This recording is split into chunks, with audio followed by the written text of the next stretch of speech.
Hello, everyone, and welcome to episode 49 of the Hall of Gamers podcast. This week, I'm joined by Cameron. Meow. Alex. Meow. All right, and Charlotte. Meow. Oh, Jesus Christ. I had to. I'm sorry. Peer pressure, peer pressure. I really, yeah. You know what? This is unbelievable. Hopefully we don't stray too far away from the conversation this week. It's not what I had in mind when I wished for drowning in pussy. We should scratch the start of this episode. Yeah, you're right. 100%. No, it's it really fucking bites. This week, we're going to talk about Game Pass, we're going to talk about COD, and we're probably going to talk about some xCloud stuff. And if you're joining us, you can come say hi to us live on Twitch. Hall of Gamers Pod is the place to find us. You can see this madness live where I don't have editing power. I don't have the power to jump in and just start removing people or things that they say. I've taken everything back! Exactly. I can't even mute people now. Yeah, I can still mute people, but that's fine. See, they can't even tell that I've already muted them now. Yeah, exactly. Yeah, they're just talking into the void. I'm completely off on a tangent. This is going absolutely fucking swimmingly. Thank you guys. I really appreciate you coming back. We had the structure so well done. It was going so great. Okay. I'm just saying, the last couple of weeks have run surprisingly smoothly. Okay, look. Can I critique the last 3 weeks? No, you cannot, Cameron, because No. you were not here. You weren't here. Because all I see is that weekly question just stretched out like this. Okay, I did. Messing with that. my OCD. I did see that, and I did laugh. You left me to do the overlays. I appreciate you, but I'm taking it back. Careful. You don't want to butt that sentence. You know what? Just put down the shovel, Cameron. And we are going to transition to a song of the week that Charlotte did for us. So take it away.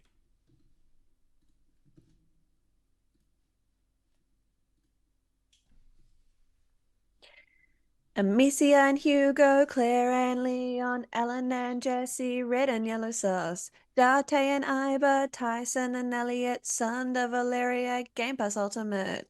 Master Chief Cortana's ass, Atlas and Peabody, Zagreus and Thanatos, Banjo and Kazooie. I didn't start the game. We always phallic when Xbox removes it. I didn't start the game. No, I didn't start it, but I'll try to complete it.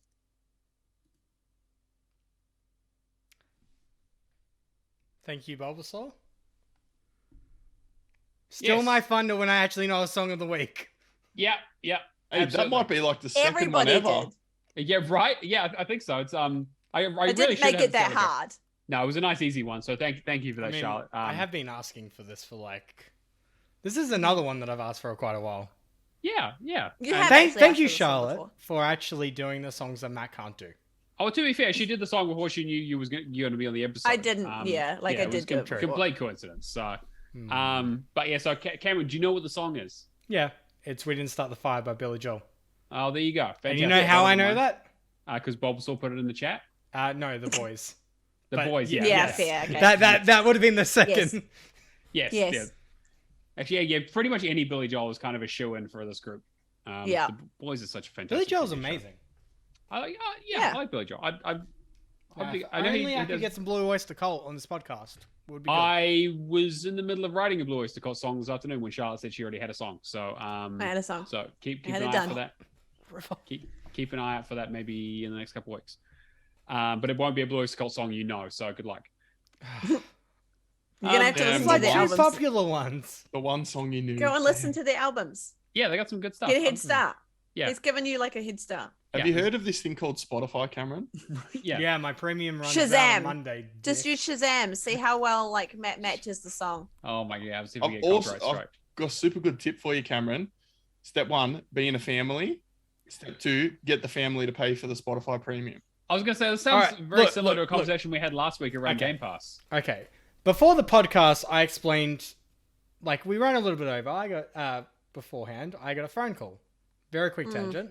And it was basically, how do I install drivers for my printer? Do you think they're going to know how to use Spotify? No, what you do is you sign up for Spotify get your mum's credit card.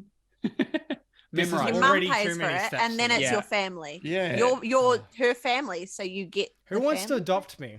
That's probably a better alternative. I think your I've best already odds- been adopted, so like you can't take my spot. That's true. That's Wow. true. I think your best option is probably called Vin Diesel. He's all about family, Mm-hmm. right? He's so big on family. We're going to get into community Oh. questions before we go on off any more fucking tangents. So the main question we got from some absolute fucking shill put in the chat.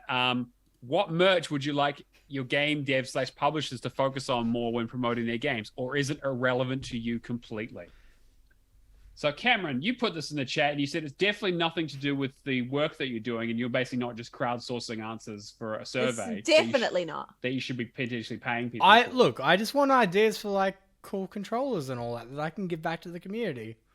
And So you also raise basically just brand want someone to say awareness. controllers. What was that? Yeah. Okay. Yeah, controllers. You is just my- want people to say controllers. Yeah. You basically want us to list out a bunch of stuff that you can then clip and then give to some person in charge and be like, hey, these. I'm trying to gave you a put list. together prize packs for like loyal Xbox fans to win. I mean, Bulbasaur, yeah, sure. we will not be going with that.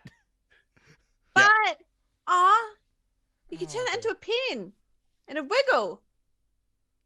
Do you guys remember the Dead Island special edition? Oh, that the had, bust. Yeah, the Oh, torso my God. God. That was. that they allegedly pulled from the market in response to the outrage. Yeah. But you can like find them on eBay. They're still So around. they Okay, obviously, that's fantastic. for lack of a better turn of phrase, didn't pull it hard enough. I didn't Excellent. say that just so I could set that No, joke but that's up. It just perfect. came That's- to me, but That was That's- excellent. Oh, But I thank gave you ideas, Cameron. I said pins. I said keychain plushies.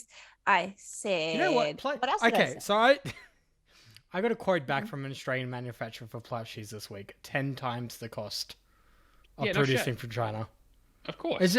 It's just the fact that it's cemented though in a quote that I have now. Okay, look, I do not want to get on a socialist rant about how there is no ethical consumption in a world where everything is built in slave labor in China. Feels like we're going backwards, not forwards. Exactly, right? But yes, I will give my answer to this. I don't like cat. I don't want anything. I don't want merch. Minimalist. I'm an absolute minimalist. If it comes to like displaying my love for a brand, I've already lost. So in which T-shirts? case, So, maybe like if it was like again like I'd wear a horror A hoodie Games that t-shirt. actually fits you. Hoodie that Yes, actually fits me yes, is that would that be is a nice. criteria. That's a that good won't be stolen from Charlotte. Yes, exactly, right. And so I think that I mean like it's one of those things where it's like yeah, it needs to be something that's actually practical, like high quality and kind of like if it's going to be like branded, it needs to be like a minimalist thing cuz like being like a walking advertisement makes you a fucking dickhead, right? Like walking around with, like that one's Drink not bottles, too yeah. bad. Like that's perfect. Yeah, that's not too bad, right? But it's like we'll see if that made it in frame. It did. Sorry, make it in for frame the very audio good. listeners, I just held up my Xbox drink bottle. Yeah. Yeah, And which I has put like my Next box True bottle. Achievements hoodie in the frame yeah, again, which because is I'm not super cool. yeah, Yeah. like that one's not too bad, right? Like it's not like you're working. It doesn't say like true achievements with the website at the bottom and a fucking URL and a big picture of Rich Stone, counting his fucking money or some shit, right? Oh, like it's, the referral just link. Yeah, give me use the stickers. QR Yeah, code yeah. instead. yeah, exact QR code on the back or some shit, Like it's the kind of people who walk around with a Supreme anything Mm. are like automatically dickheads in my mind because I'm just like, well, you obviously overpaid for an advertisement for bullshit that you obviously have no idea about. Anyway, I'm not going to go into much of a rant, but for I me, don't mind. yeah. Like I agree. Something simple. Like when I think about merch that I've bought, it's like usually like the video game logo. Like I have Yeah. a Doom T-shirt that just has the original Doom logo. Mhm. Mm-hmm. Like I have a Hilltop Hoods band T-shirt which just has HTH in their stylization. Mm-hmm. Yeah. Or like an album cover. I Mhm. guess that doesn't really apply to video games, but something straightforward. Like put your main character on it if they're recognizable. Well, how do you Yeah. feel about stuff like do you know We Are Robots are an Australian controller? I don't want to say manufacturer, but they do like custom They do builds. designs, right? Oh. Yeah, Call the Lamb, their collab with the Oh, PlayStation yeah. controllers was through them. Yeah. How do you feel about like special controllers like that? I mean- actually need to get a new controller. I'm still waiting to get my Design Lab one fucking replaced. Oh yes, and my code that expired. No fucking reply. Okay, Actually, okay. I didn't Oh, message yeah, you funny yet, that. but I will. I feel like you should like do it sooner rather than later. Yeah, I know. I'm like Yeah. at this point, I'm like, But I have my Elite Series 2 has a thumbstick problem, left thumbstick, and it was a week out of warranty when I'm like, okay, I need to get this fixed. It's 112.50 Australian to get it replaced. What I want to know though is if it gets replaced, do I get my warranty for 2 years again? No, Because if I can, well, I don't know. it's from the You should purchase do on date. the new one. Because I did when I replaced my controller under warranty, the warranty started again. So my Elite Series It 1 will be because it's for each controller that you get, even if it's a new one based Where's this like through? replaced on. like Xbox. Oh, okay. Yeah. If it's right, You get it Yeah. fixed through Xbox. So My Series 1 has the grips bubbling and peeling off, which is annoying because I had hardly used it because I was using my Series 2. I think I lent my Series X controller to my friend Dean, but I'm not really sure. And I've got an OG Xbox One controller. Oh, actually, and I have the Scorpio, but I'll use that for my PC. So I'm in the market for a controller, I think. well, I mean, there's a white Elite controller.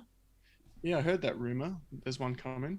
I mean, it's $250. But have you seen it? Like they're so It's not- good, but Not $250. full white. No. It's got Okay. like Robbing black, us from the news stories. like Yeah. it's, oh, sorry. All right. Well, Yeah. okay. Anyway, let's get back to the topic at hand. I don't really want anything. I think a controller might be an okay one, but controllers are usually quite expensive, and if because of things like warranty issues, I mean, shit, I'm very unlucky when it comes to that kind of stuff. Going through like a third party makes that I'm dicier. I'm trying to think of anything Xbox related that you haven't been. Had some fucking problem with. Yeah, in the right. last. I think my original 360 was the best thing I ever bought. And that You was know only- what? They know they're going to get you though. Like your 2 million gamer score into the ecosystem, they give you 10 dud Xboxes in a row, and you're probably still not going to Sony. No, absolutely not. Yeah, absolutely. I mean, whatever. But like, yeah. But I think the problem you have with doing a controller is the cost as well. Yeah. Because Yeah. controllers are not cheap. It's probably going to be $100. And the other thing with the controller is that like if it's not a brand that you're already very familiar with and you're already willing to throw that kind of cash down for, it's a hard sell, right? Especially for if it's like a smaller developer or that kind of stuff. I mean, like like I love my 20th anniversary Xbox One, right? It's fantastic.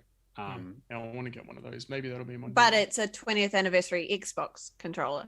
Yeah, right. If it was like a like a Fallout controller or a Doom controller, it'd be like, okay, maybe, but like that's kind of I think you mentioned on your question about at a booth at PAX, right? As well, unless you reworded it. I love getting pins for stuff I like. Like on my lanyard for PAX, I've got pins all around of stuff that I like. I'm stickers. Blowfish, Give me a the Blowfish sticker. logo yeah, that is sick. Also have to be careful that you wear lanyard the right way because it'll cut you.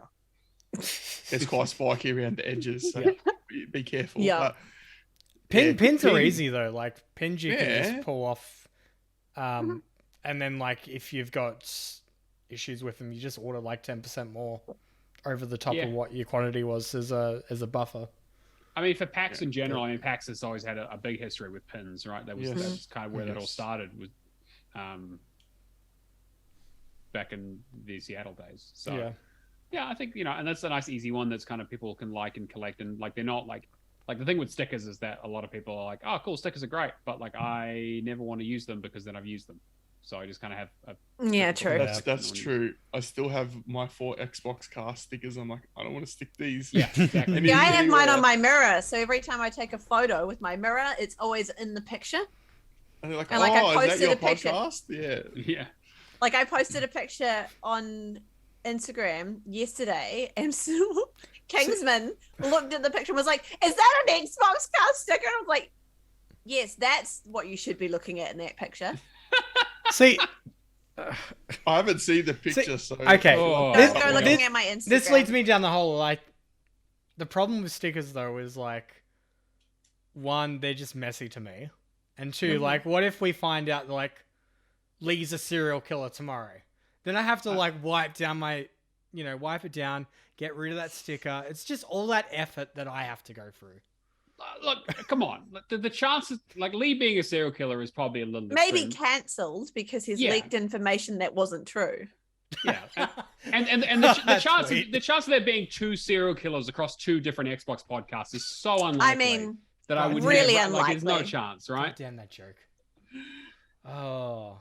All right, let's move on to the next question. So Alex, you sent this one in.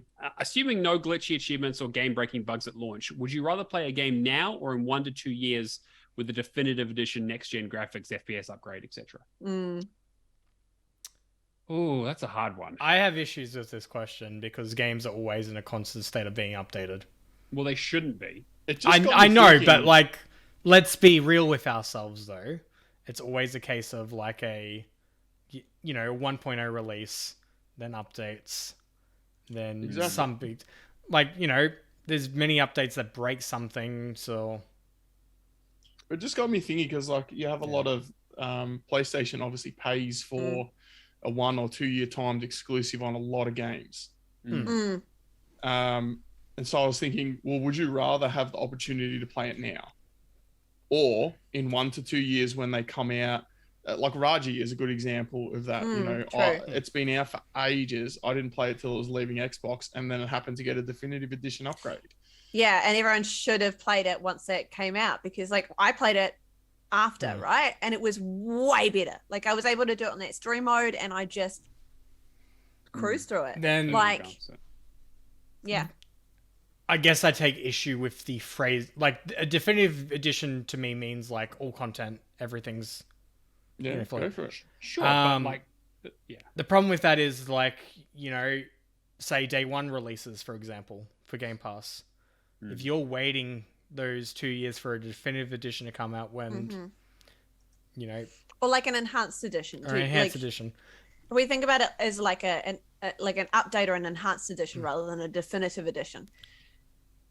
You're not a mind reader though. Right? Unless you're working with that studio and know the ins and outs and the road, or if they've got like a roadmap. But nobody's going to release a roadmap that's just like, this is our 1.0 release and we're going to have a definitive edition 2 years down the track. I mean, okay, so Matt is kind of the perfect example of this because, like, you don't play games straight off the bat usually. Not usually, no. I don't really feel. Yeah, so I've been thinking about this a little bit, and I think that it doesn't really bother me, but I'm usually in the wait camp. I'm usually like, you know what? Like, I have a lot of other stuff to work on. It doesn't really benefit me to play something day 1 when it's unreviewed, untested, and especially in the state that most games release it. And obviously I know the question is like, no game-breaking bugs or stuff, right? Or glitchy achievements. But even like games that are still decent or good at launch or workable usually get improvements, even small ones that make, little quality of life stuff. I mean, like Psychonauts is a fantastic example of this, Psychonauts 2, right? They had their like quality of life improvement update they put out like a few months after the game came out. That made the collectibles easy to find. They did a couple of things around some of the platforming stuff and some of the combat things and things like that. They just tidied up the game because people playing it for a bunch of months, they found a few things that they just didn't think about. And they're like, oh, this would be nice, easy fixes. This is a good marketing thing for us to get the game back in front of people. I played that game pretty much day 1 because I was like, or close to it, because I wanted to be part of the zeitgeist. And that's one thing where it's like, being on a podcast makes it a bit weird because, you want to play stuff that other people are interested in that you want to talk about and that kind of stuff. We're in a kind of a weird position because we don't necessarily have to play things day 1, right? But if they're in Game Pass, a lot of our audience are interested in what's in Game Pass and achievement hunting. And so that's a good perspective that we fall into. So like I again, like one of the games I played this week recently came into Game Pass. And I'm going to talk about it. And part of the reason I played it because it's new and because I'm interested in it, and I think our audience might be interested in it as well. But if it's up to me, I will usually wait, because it's like DLC will probably come out for it. I also, from an achievement point of view, I've been screwed over with things like Indivisible and things like that, right? Where it's like I played that pretty early on, and I was like, oh, this is a cool game. I had some problems with it. Hoa, exactly, right? It's like, oh, actually, broken achievements, not completable, all that kind of stuff. And I know that's kind of separate. But what becomes the right time to wait then? Usually when it's leaving Game Pass is usually what it ends up being. Such a Hey, I wrote a song about Okay. Valican games from Game Pass. Okay, So like, two things. Cop-out answer. Yeah. Okay. Second Yes. thing, it robs you the experience of playing longer games. Even though I know that as achievement hunters, we're probably going more at like 25 hours as the max. yeah. The problem I have with Valican games is there might be a really good experience that's like 40 to 50 hours. You don't have And that. we're not going to do it because we don't have the time. Yeah, I mean you're right, and like me breaking my streak is me admitting that it's like I've been playing too much short stuff and I want to have more time and I want to space things out a bit more. And like I started a potentially 80-hour game this week. You know, like I'm hoping it's not going to take me that long, but it might do. Yeah. But I'm okay with the game being 80 hours though, as long as it's enjoyable for those 80 hours and it doesn't feel like it's slogging. Yeah, well, that's kind of it's a difficult bit, right? Yeah. It's a difficult balance, yeah. Alex, Well, I was thinking- where do you fit with it? Do you? Well, I was thinking about a couple of things when I thought about this. Like Doom Eternal, I think is a good example. Everything worked at launch. I didn't follow it too closely, but I think the only thing that they did was add like 120 FPS mode. Actually, I want to. Which is nice. I want to say footnote to Doom Eternal as well. The fact that you know at launch that it's coming out with DLC. Yeah, they were pretty upfront about it. Like you can wait. Then you've got like something to bank on. Sometimes I'll wait if I think it's the kind of game that's going to have DLC. I like to know what I'm getting into in terms of achievements.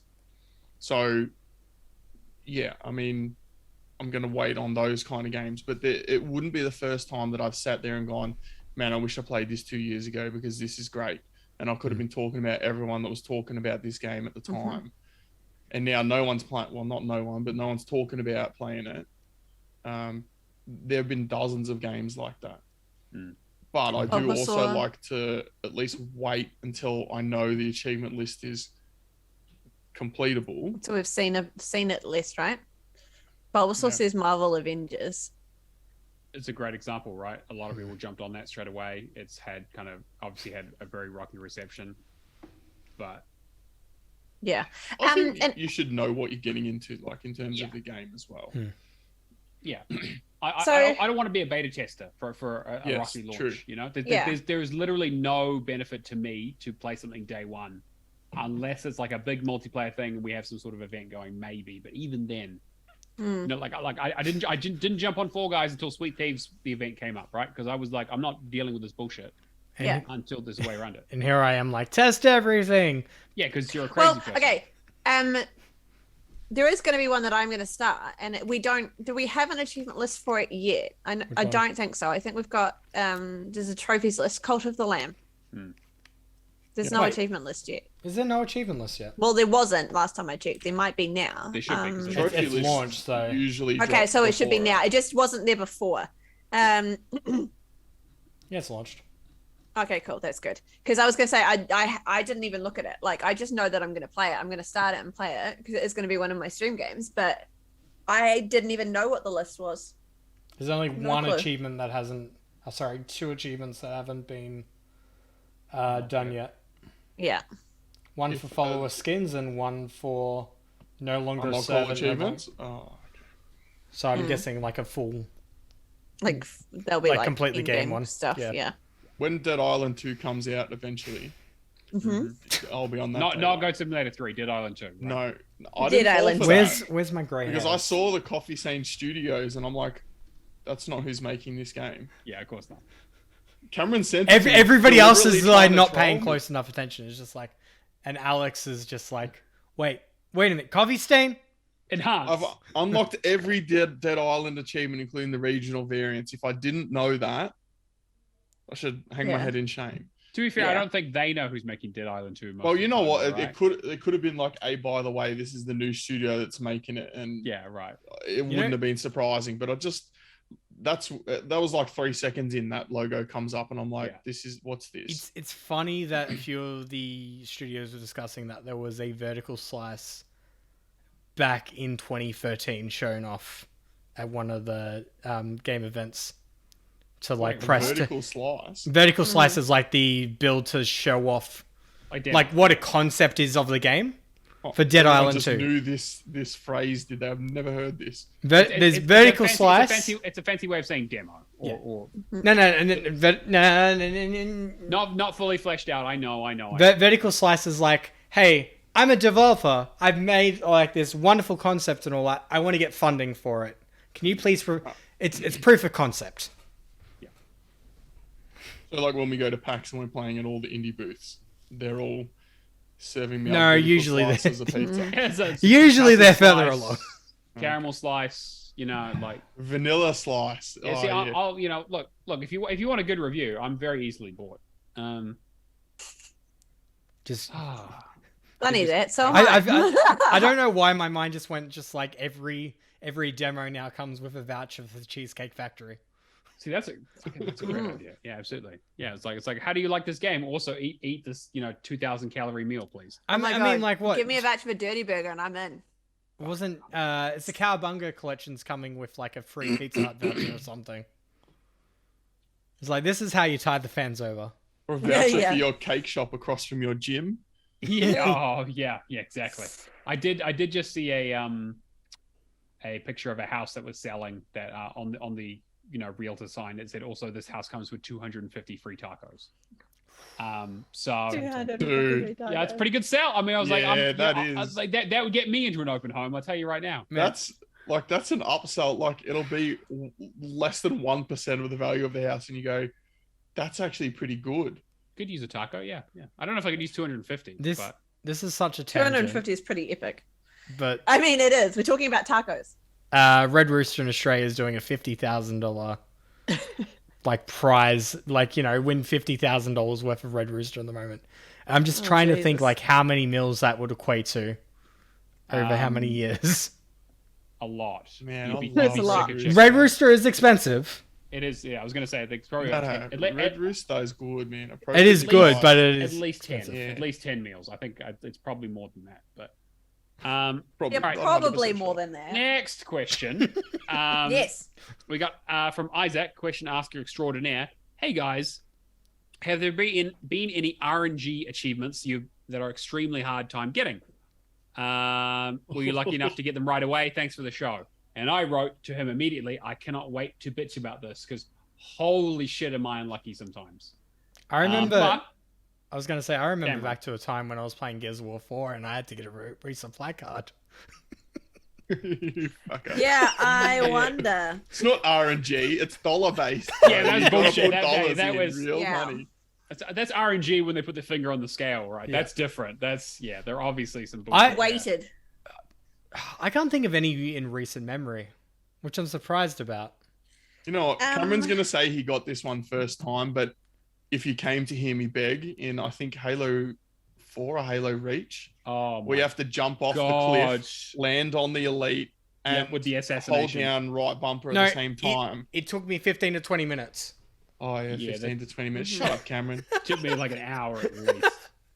Do you know how many times I landed on top of that fucking prick and it did the animation and was like, nah, bro, Didn't give sorry. me an achievement. You touched the ground. What did? Nothing did, but you touched the ground.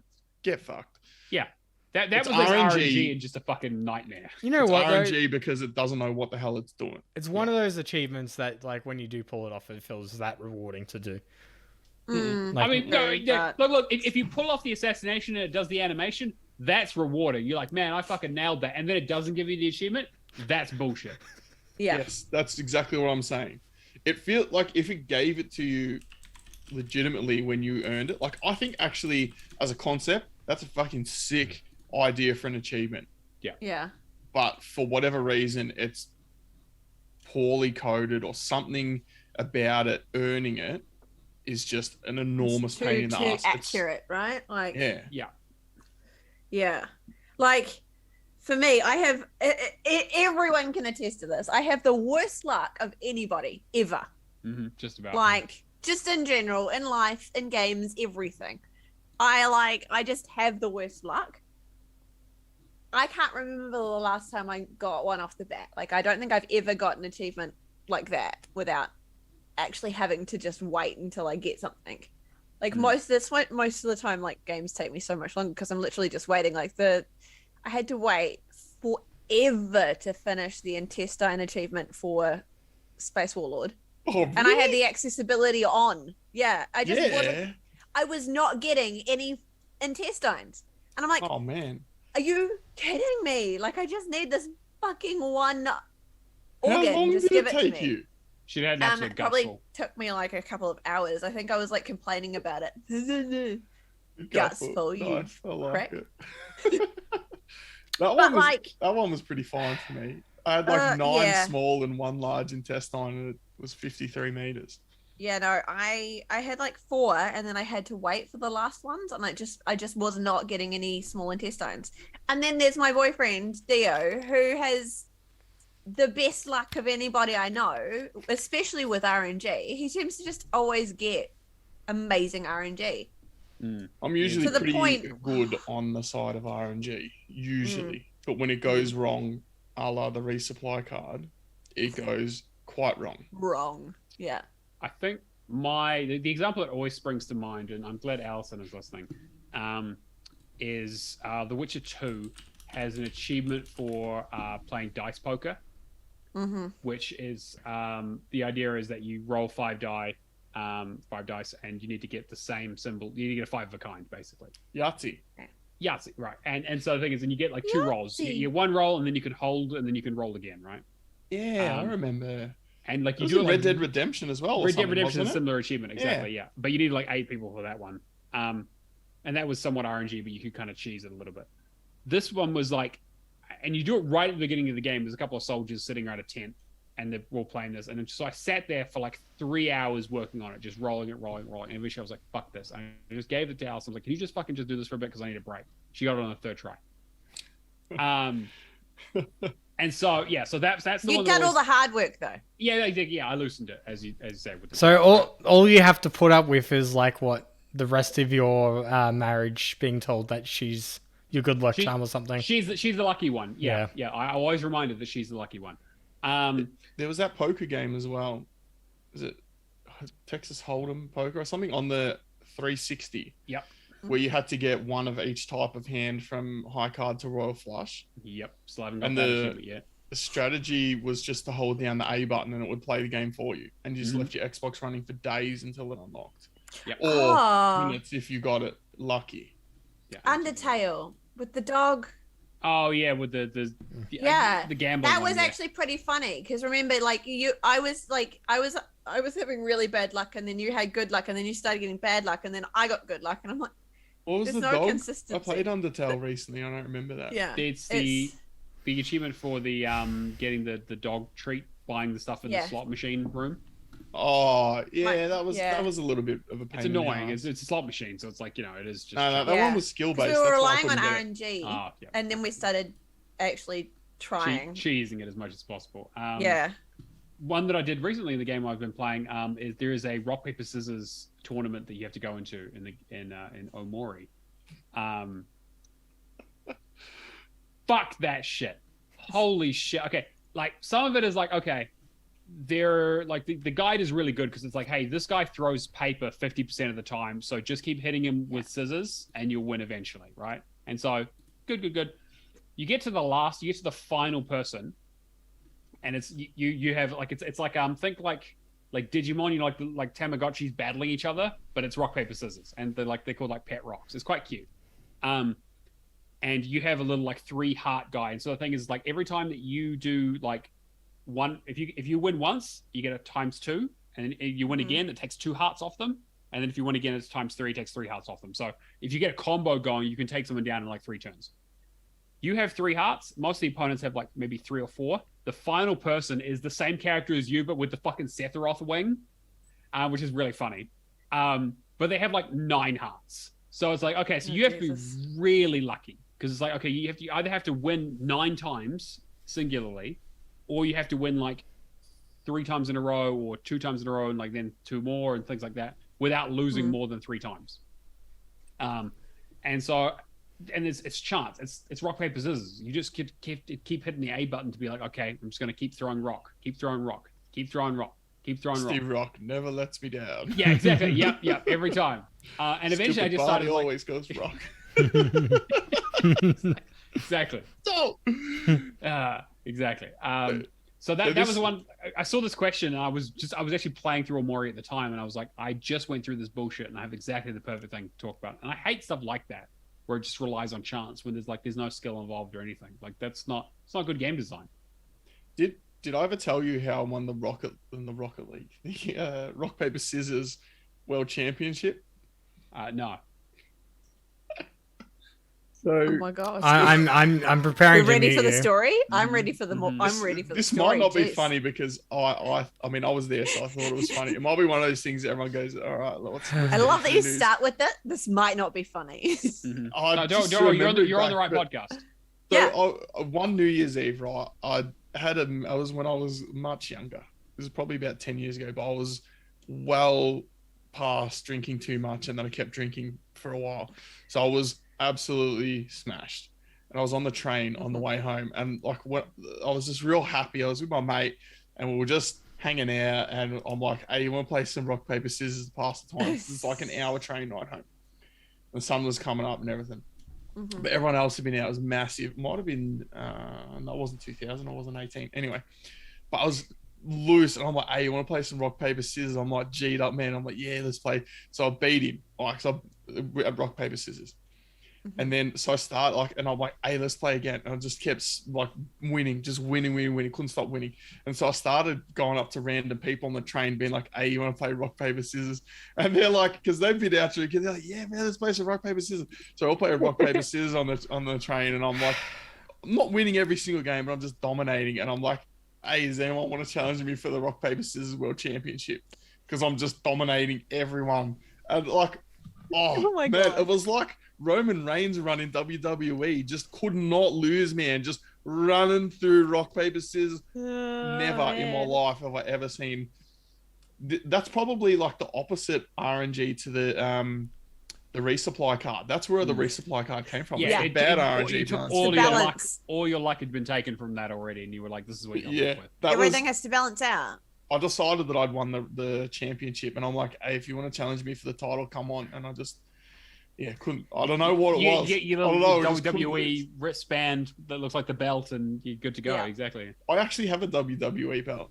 Of course, I know. Yeah, I know. Have I shared a Yeah. picture of that? Maybe I should. Yeah. I think so. Back in the I got it earliest for days. my Bucks party because when you go to a hens party, they have that sash, and I'm like, yeah, well, I've got a WWE belt for it. So Yeah, Nice. exactly. I'm just thinking of Hip Hop Gamer. He used to go around with the. I don't know if you guys remember Hip Hop Gamer. He used to go around with he used to have the big belt, like the WWE gosh. belt, but it had like a spinning thing on it as well, and it was just the tackiest fucking thing in the world. Ah, God. I'd forgotten that I won the rock paper scissors world championship. But yeah, so that's RNG in a nutshell. Any other stories? Any other tales of woe? No? All right, fantastic. We also got a question in our chat from Zach, who asks, I'm trying to, okay, a good mix of, okay, so he's asking about like stuff that you get with games like deluxe editions and things like that. Getting things like Call of Duty Ghosts for like $30 and getting some physical items. Do you guys collect that kind of stuff still? I mean, I used to when I used to work at EB Games. Like it would usually just sort of fall into my lap, as it were. Back in the day, but like Ubisoft used to have like these really nice collector's editions. Like I didn't care for the statue and all that was involved, but you would get like a book and like you'd get some really nice stationery out of it. Like Far Cry 4 had a really nice notepad in that. But at the same time, like I didn't use it because it looked nice. Exactly. That's kind of where I got to, right? It was when I moved out of my parents' place. I moved out of my mom's place. I had like, bookshelves full of stuff of collectibles and things like that. And I was like, I looked at it all and I was like, I don't like look at most of the stuff. I can't really be bothered fucking dusting it all the time. And I don't use any of it. So like, I just kind of, I gave any of it that I could give away that I did. I think like I had like the Gears of War 3 statue that came with like their super edition or whatever. I managed to sell that and I sold other few bits and pieces, gave a few bits away, gave a couple of wall scrolls away. And then just threw out the rest of it because it was all just like tacky shit that was completely useless. And so now I don't really have any collectors. I mean, hell, I don't even have most physical media anymore, let alone the actual stuff that gets bundled with the game. I did like the like Zach mentioned the night vision goggles back in the day. I remember that was always a big one for the super expensive like hardened edition or whatever. That was pretty fucking cool. The Call of Duty stuff had some really nice stuff, like the Juggernog fridge from Black Ops 3. I've still got that. Like it stopped. They were very poorly built, like very much like the Xbox fridges, where they basically don't really do anything past like just minorly making your drink a little bit colder. Yeah. Okay, but no, like they don't make the achievement sound when you open the door, sadly. The Juggernog free, the Black Ops 3 one makes the zombies noise though. Okay, that is pretty cool. Then I've got like the Black Ops 4 Collector's Edition up there that I've still been holding on to, and that's got like a jigsaw puzzle. Got some coaster. Like I like practical stuff now. Yeah. I used to not like use the stuff in the Collector's Editions because it was kind of like, this is nice to have. Kind of like, but the more time goes on, it's like Black Ops came with coasters. I'll use them for my drinks now. Jigsaw puzzle. There was comics. They did like a Black Ops 4 run. I've not bought that many collector's editions. I bought Dead Island Riptide Collector's Edition, which I sold probably to someone who was going to let their kid play it and was rated R18 plus. I sold it on eBay and I was like, I don't know if I should let you have this, but I'm going to cop a negative feedback and you are old enough to buy it.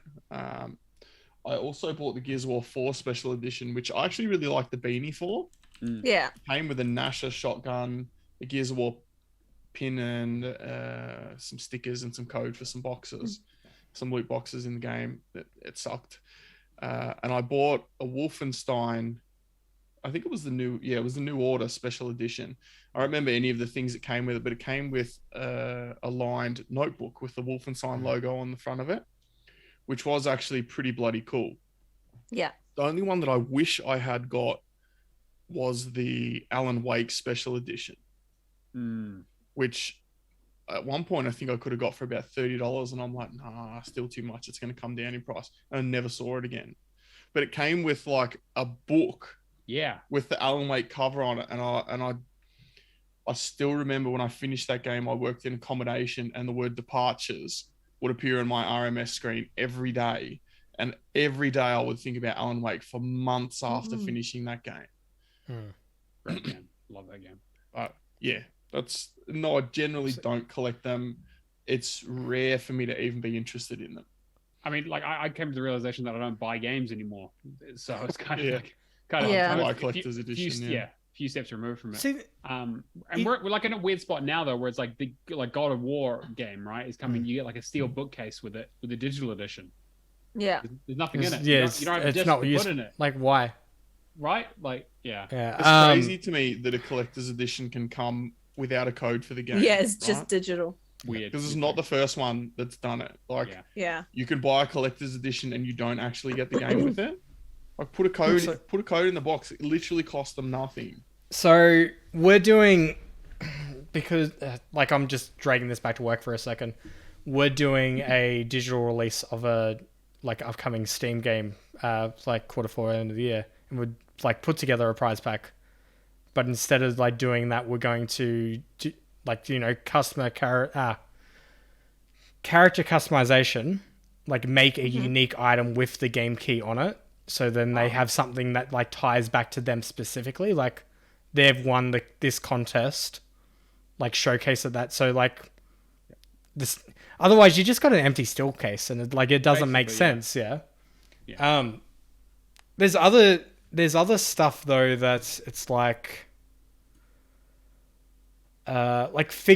statues, figurines. Like I don't see any point to now. That was like the one thing that I did like, but only when they were like high quality or decent quality ones. And like I said, the Assassin's Creed ones had a couple of good ones back in the day. But outside of that, most of them were absolute trash. Yeah.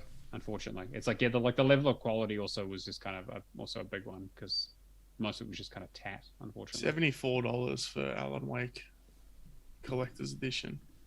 With all the bits and pieces. And that's with people's riddled fingers running all over it already. How do you guys feel about like art books? Like, I'll look for them Don't once, really care. and I'll be like, oh, this is cool, and then that's pretty much it. Gears of War Yeah. 1 had one. Mm, I bought that as a collector's edition. I think it was Gears of War 1, which had an art book in it. It had a second disc in it as well, which had videos from the team that made it, Epic. Like Cliffy B was on it quite a bit, obviously. But yeah, it also came with an art book. But I mean, Bitcoin geez. Blazinski. Yep. Oh, he's into Bitcoins now, is he? Well, that's how he made his money, and that's why he's got a Ferrari, and he doesn't actually care about his games going under. He's like, whatever, invested in crypto early on, and just dollar bill, y'all. Yeah. Okay. Well, good I for mean, him. I only really go for like digital stuff now because like I don't really like having physical things, especially after the fire, because I'm just like, well, you lose everything and you just like it changes your perspective on like keeping stuff. Like I had art books, I had special edition, definitive edition stuff. Yeah. And I don't have it anymore. So I'm just like, I don't really need it now. But I did get Call of the Lamb and with the cute Cthulhu. So I now have Cthulhu as one of the skins, which is really cool. I mean, like that's what I'll go for now. I'll go digital if I go for anything because I just don't like having the physical stuff anymore. And plus, getting up to change a disc. Oh yeah. I mean, I don't have to do that. I don't have to even leave my chair. Like, Libyan shit. Like, I'm feeling nostalgic about this. Do you guys, like, get moments where you're kind of like, you kind of wish you could just pick something from your past? Like, I had this, like, 15 years ago. I wish I could just, like draw back in time and grab it for, like, now. My Nintendo 64 with the games that I had. My Sega. Man. That I sold for about $80 at the time. Yeah, me selling my GameCube and, like, 15 games for, like, $250. I just want to go back and kick myself in the teeth. Like, I'm so mad about that to this day. I don't know. Like, I sold my stuff, but to be fair, I don't really have a lot of attachment to my old things. Yeah.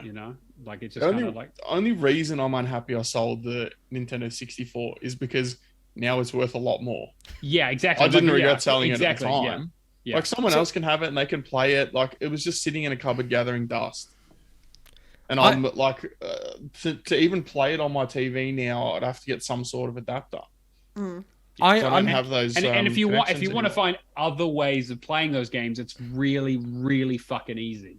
it is super easy. Like all of those games that I used to play on PC back in the day on Windows 98, floppy disk. I can play them all online. They're all online. Commander Keen is all online. You can find downloads for it. Boppins everywhere. Echo the Dolphin is super easy. Like Yeah, Bring if me you- a Commander Keen game. But didn't they announce one recently that was like a mobile one? Like, Yeah, Bring a a proper one. few years back they were talking about it, but they cancelled it. oh, did that good? Bring it to Xbox. So when Nikita's car was getting repaired today, I had to go down the street and just, waiting for repairs. It was just like, all right, keep myself busy. Went and looked at all the cache converters and all that in Bendigo. And I came across Super Smash Bros. Melee for $40 for GameCube. That's And a I good deal. bought Nikita a GameCube last year, and I was just like, all right, I'm just getting it for nostalgia. It's a good game. It's a good game. Like stuff like that. Like I just want to pull like the N60, especially for Persephone. Like just to say like to experience stuff that I've experienced in the past. I think that's a pipe dream to go back and play the games with kids. The reality is I'm still going to be so backlogged by the time Rory's 5 Yeah. that I'll be like, hey, look, I really want to show you how good these other games were, but can you help me with these like 10 games first? Yeah. And by the way, this one's now leaving Game Pass, so I've got to go and play that. And, I need a 4th player for this one because I've got 3 friends and not a 4th player. Like, come play.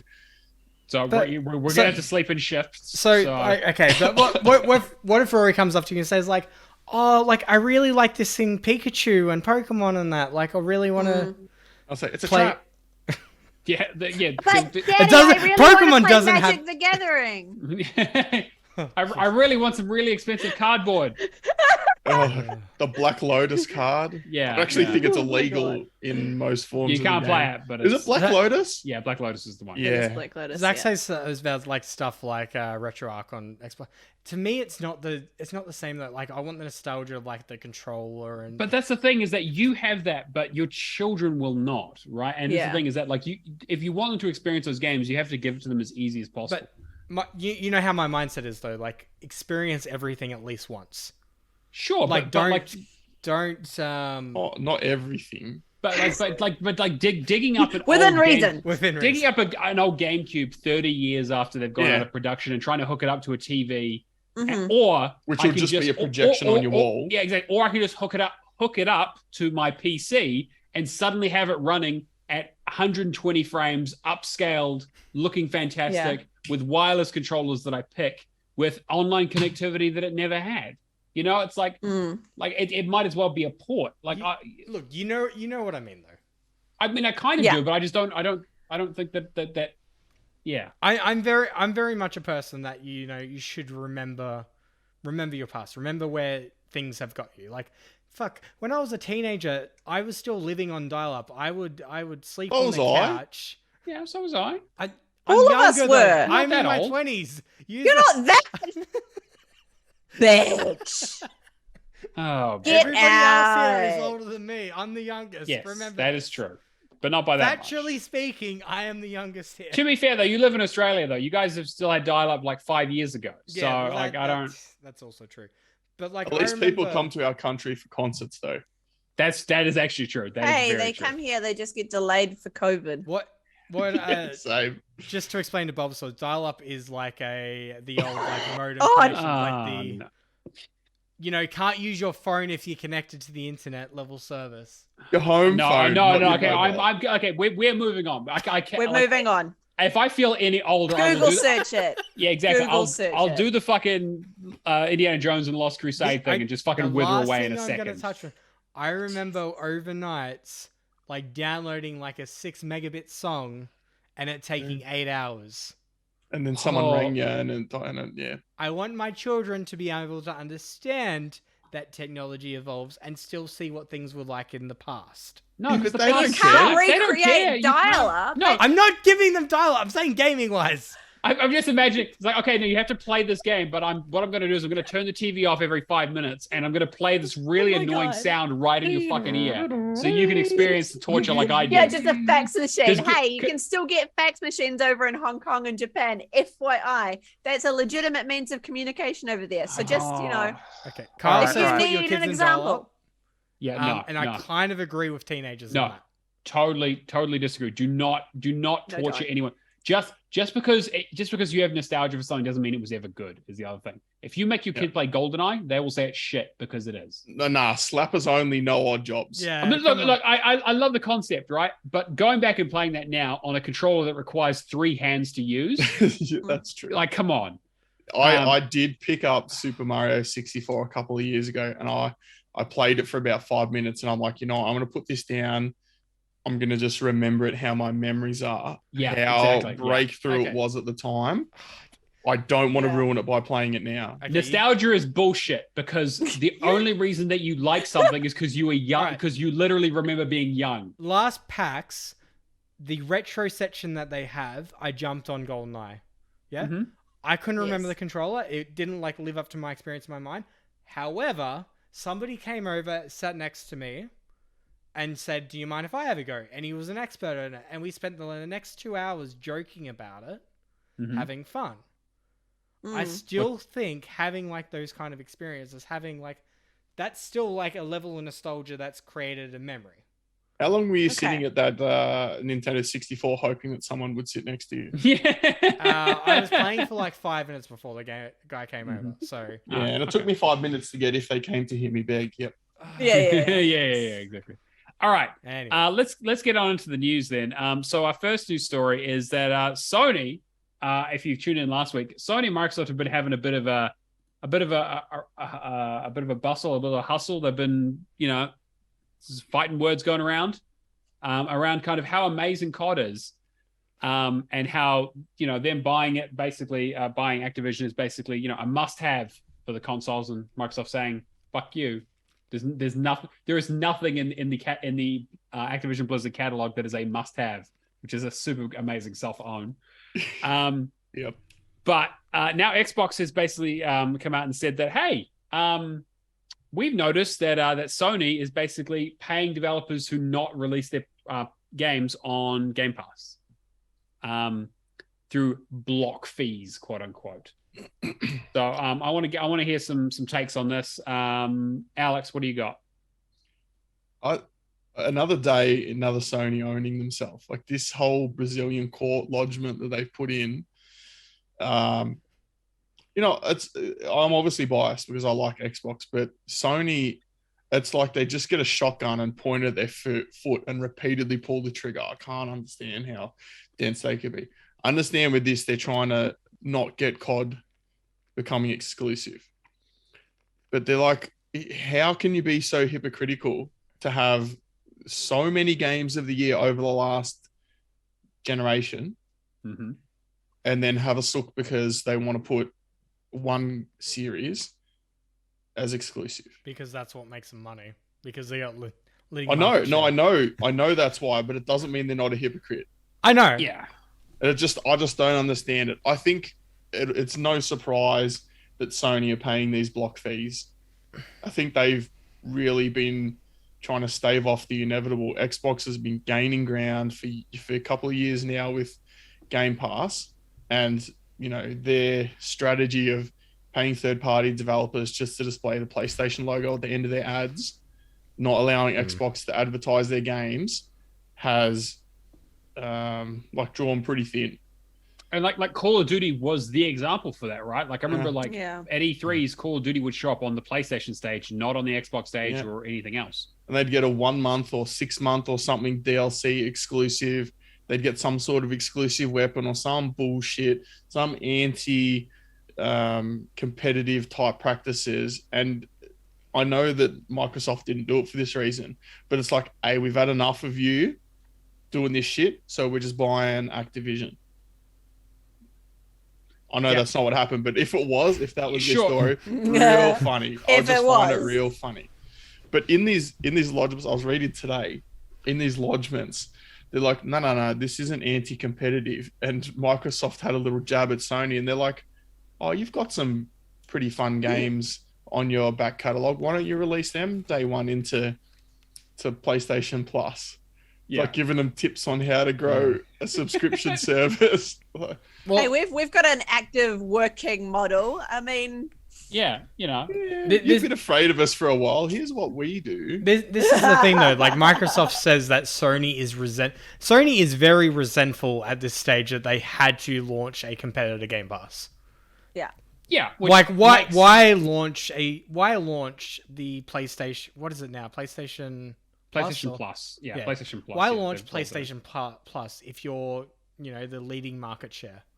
Mm-hmm. Like, it makes no sense. If you're not going to cannibalize your sales, but lessen the impact of the growth that you could potentially have, it makes no sense. It's their own fault though. They kept buying exclusivity to third-party games. They kept releasing what the market decided were bangers.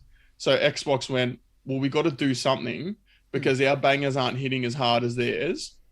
So, hey, Netflix is going pretty good. Let's do that. It interests me to see, if the Xbox One generation hadn't started off with the DRM stuff and everything, and it was more on a 50-50 scale, whether things like Game Pass and that would have... for one, I think Don Matrick would still be in the picture, and then Phil wouldn't be pushing the voice that was Game Pass, so we wouldn't have Game Pass. You wouldn't have stuff like just that level of competition that is driving that stuff now. The thing is, Sony have had years to come up with something, because they're comfortable though. No, I know, but why change things when it's working, right? But like I said, they forced Xbox to come up with something. So in a way, it's their own fault. But you've had years to come up with a decent competitor. And frankly, even though I'm not interested in them, they have got the back catalogue to do it. Yeah, and then they just release a half-cooked version of it and wonder why it's not taking off the way Game Pass has. Yeah. Charlotte, what do you think? Because I'm curious to get your thoughts on... I mean, because obviously, you're pretty heavily into Game Pass with a lot of the stuff that you play. I mean, do you ever look over at the PlayStation catalog and think, oh man, it'd be good to play some of that sort of stuff? No, which is hilarious because I used to be PlayStation, right? But I have no incentive whatsoever to go over to PlayStation. And like I literally behind me, I have a bunch of PlayStation 3 games sitting there in a pile that I've never touched for I haven't touched for 2 years because I lost my PlayStation 3, right? So I don't have any need to play them. Like the only ones there's so the only games that I can't play on Xbox is God of War that I used to play and Little Big Planet 1, 2, and 3. They're the only games. That's it. I don't play any other exclusive games. Everything else I can play on Xbox. It doesn't really I'm not gonna just go and jump ship for any reason.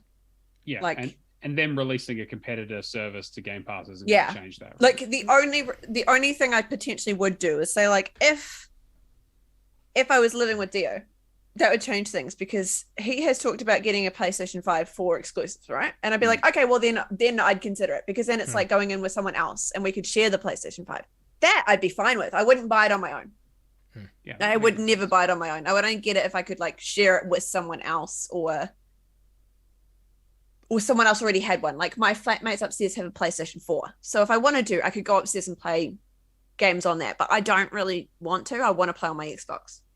I prefer my Xbox because I've got Game Pass and because all the games that I want to play, I've got. I don't have any need to go over there, even for exclusives. Yeah. You know what's weird? Yeah. Like I find it more enticing to go out and like buy a PS2 from the garage sale with a whole bunch of retro games. Yeah, see, I'd prefer to do some. that if I was going to. Like, or I'd go out and buy an old PlayStation 3 so I could play the games I've got. And that's not the feeling that PlayStation Plus should give me though. Like with their attention to the retros, like the fact that I want to like if Kingdom Hearts was on an Xbox, for example, I'd go out and buy a PS2 and Kingdom Hearts to relive that nostalgia. Okay, I would play through games like the first Metal Gear Solid, like that I played on PS1. Yeah, I mean, like I would get a PlayStation 3 and play Little Big Planets because that's my adulthood. Yeah, like I think that to Alex's point, like it was a diversification strategy, which we've talked about many times, right? Where Xbox were like, hey, we are losing market share because of a bunch of bad business decisions and because we don't have, development's not going super well for us. Some of our big hitters aren't hitting as well. So we need to diversify, go into this new model. People have talked about the Netflix of games for ages. This ended up it worked out well for them. And Sony basically were like, well, that's not the path we're going down. But the thing is that when you have one company who's being more pro-consumer than the other, the non-pro-consumer company, if they want to be competitive, are going to be dragged kicking and screaming to that. Like that's the benchmark they get put at. Sony go, no, we're only doing full price exclusives for $70 now with the most expensive console. Well, they could even go, you know what, our games aren't going to be day one, but 3 months after launch or 6 months up, something. I'm sure, yeah, they have can something. Capitalize on the sales. Yeah. Like have their cake and eat it too. They could do something, but right now, I wouldn't say they're doing nothing, but they're doing the bare minimum and then going, oh, why isn't this working better? Well, they didn't want to do it, right? They did this because the consumers told them they had to. And the other perfect example of this was cross-platform gaming, right? Like you remember when that started happening, and it was like, Rocket League accidentally turned it on. I think it was Rocket League. Fortnite, I think. Fortnite. Yes, you're right. Fortnite Yeah. accidentally turned it on for PlayStation and Xbox and PC all to play together, and they were like, "Oops! Oh no, sorry."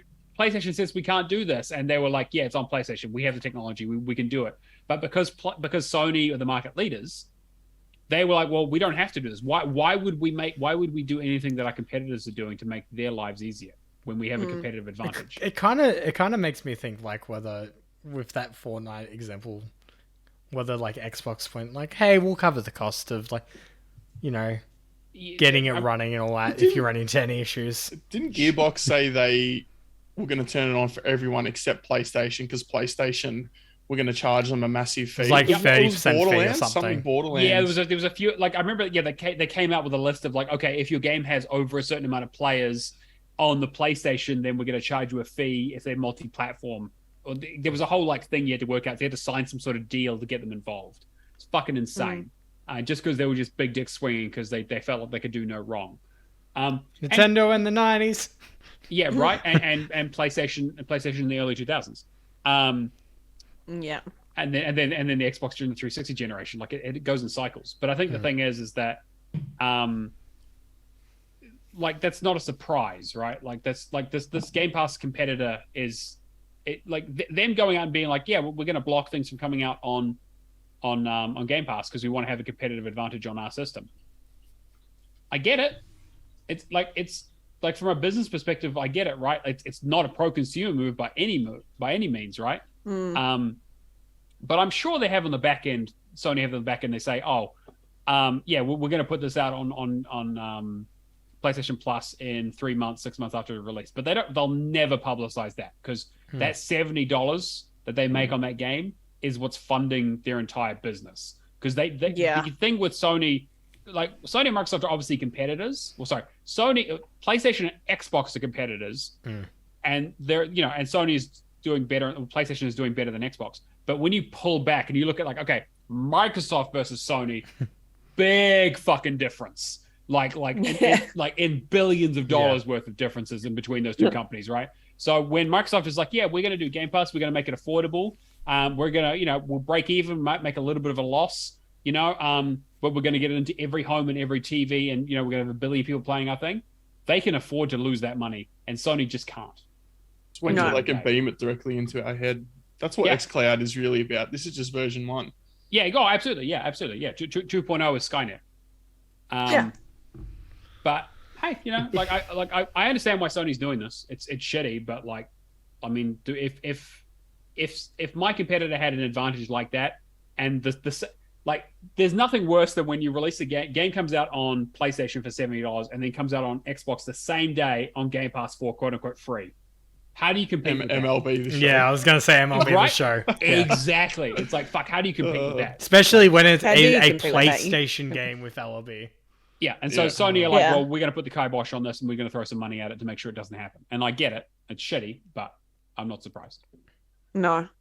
And speaking of more shitty behavior, well, we had a little bit of discussion around COD and how Sony is basically being like, oh no, they're going to make it exclusive.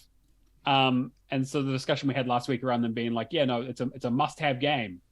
And Microsoft have basically come out and said, look, first of all, it's not a must-have game. But second of all, we never said we were going to make it exclusive. In fact, we've come out and said that we are going to have it on all consoles. Yeah.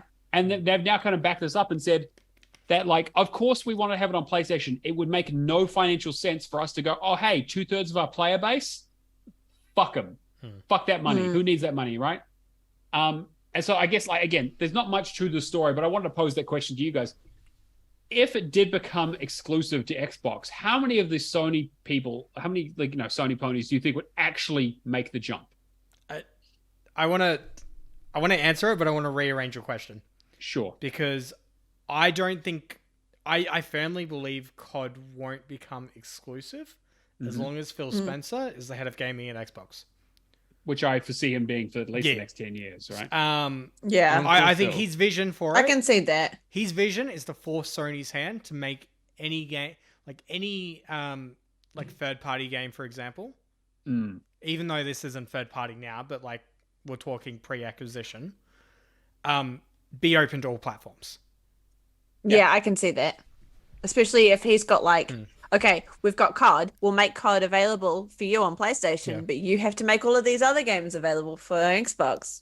I can see that. You think with like Bungie being bought out by Sony now, like if they made Destiny exclusive, well, it's like, well, if you're making Destiny exclusive, then why won't we make COD exclusive to? We'll just make COD exclusive. See, like making Destiny exclusive for PlayStation makes more sense because again, PlayStation are the dominant brand. Yeah, that is right? true. They have the most consoles out there. Big picture. Yeah, agreed. Is that going to, like, you got to think of the cost of alienating a existing community that you have, like on Xbox, all those missed opportunity for sales, all those diehard fans, promoters, all like influencers, etc. Yeah. For a potential to get more people to buy your console. I don't think so. Or to get more people to buy your consoles and less people to buy the Xbox is also the other thing we have to remember. But yes. And like Zach points out in chat, Minecraft is a great example of this, right? Microsoft owns that. It's on all consoles everywhere. Like there is not a platform on Earth that you cannot fucking play Minecraft on. There is a thing with Minecraft though being a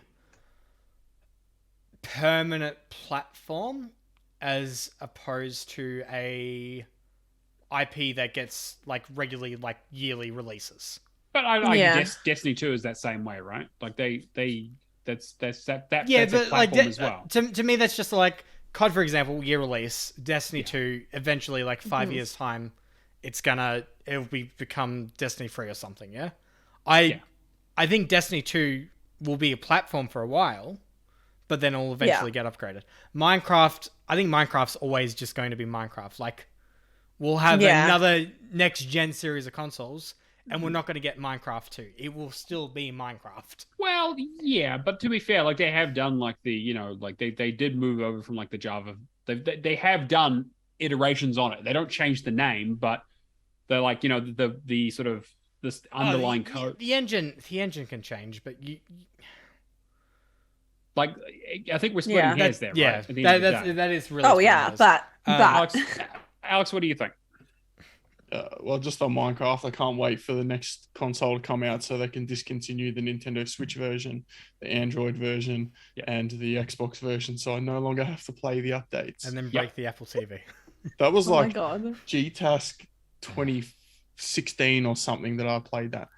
I don't know. You guys seem pretty confident that they won't make it Xbox exclusive. I can see the reasons why. They definitely would make less money if it's no longer available on PlayStation. But say they make $1 billion I don't know how, I'm just pulling a figure out. Say they make $1 billion every time COD comes out. If they were to make $750 million only from the Xbox players, including the new players that came across from PlayStation, maybe they would. Yeah. But it just depends on how many players they think would come across, because for my mind, there is no doubt that there would be an exodus from PlayStation if COD became exclusive, because you got to remember that there are gamers out there that just play Call of Duty every year. I agree, but I think the thing is that you also need to take into account they need to recoup $69 billion first before they even think about doing that kind of stuff.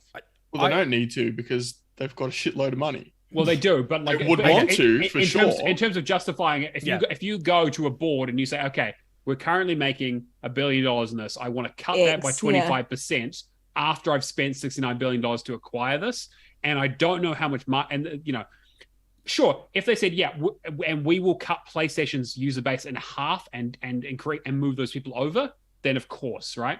But there are no guarantees, and I think that the exodus would take way too long and cost them way too much in both money and time and goodwill. Because it's also like super anti-consumer and they would get shit on a lot for it. But I think that would be one of those anti-consumer things that they go, hey, this is best for our business. And even if it's not, because it's not in terms of revenue. Sure. But in terms of the long-term game plan, if you got, I know it won't be half of them, but say you got half the PlayStation users to come to Xbox, there is going to be a lot of those that aren't just going to buy Call of Duty. There's going to be a lot that do just buy Call of Duty. True. But there's going to be a lot that go, hey, I also play Rocket League and I'll buy some Rocket League skins and some, what are they? Rocket coins? I can't remember. The premium currency or whatever it is. I don't buy it. So credits, that's what it is. And I'm going to buy some Fortnite skins, and I'm going to, because my friends play Fortnite and they're still on PlayStation, I can play with them when I'm on my Xbox. Especially now that Discord's coming integration to Xbox. Do these things. Like, there are smarter people than me sitting in the chairs at Xbox that are looking at these things. They go, what's the attach rate? If we get, 10 million new users, 5 million of them are probably just going to buy Call of Duty. 3 million of them are also going to buy the DLC. But and there's 5 million that are going to also buy Minecraft. Or something, or Game Pass. They're going to buy things as well. I agree, but I think the thing is that, and you're right, like it doesn't make sense until it does, right? And eventually, when we get to some stage where the people doing the analytics are going to be like, this is the tipping point. If we hit this point, then we make it exclusive because it makes sense, and the loss that we get will be covered by the actual gain that we get and the competitive advantage that we get. I think, of course, when the acquisition closes, it's pretty much going to be a case of like how PlayStation had the, exclusivity. Like, play this like 3 months early compared to other consoles kind of thing. It's going to be that. And then it's going to be a whole bunch of advertising like directed at PlayStation. Hey, we have an Xbox Series S over here. It's a cheaper price point. That's, bundled with 3 months of Game Pass, and then have COD on the cover of that, and also play 100 plus other titles. And that was going to be my sort of last point on this, was that I'm sure they're also factoring in the fact that it's hard to get one of these fucking consoles to begin with. Yeah. Right? Because it makes no sense of trying to convert people over to Xbox if there are no Xboxes for them to buy.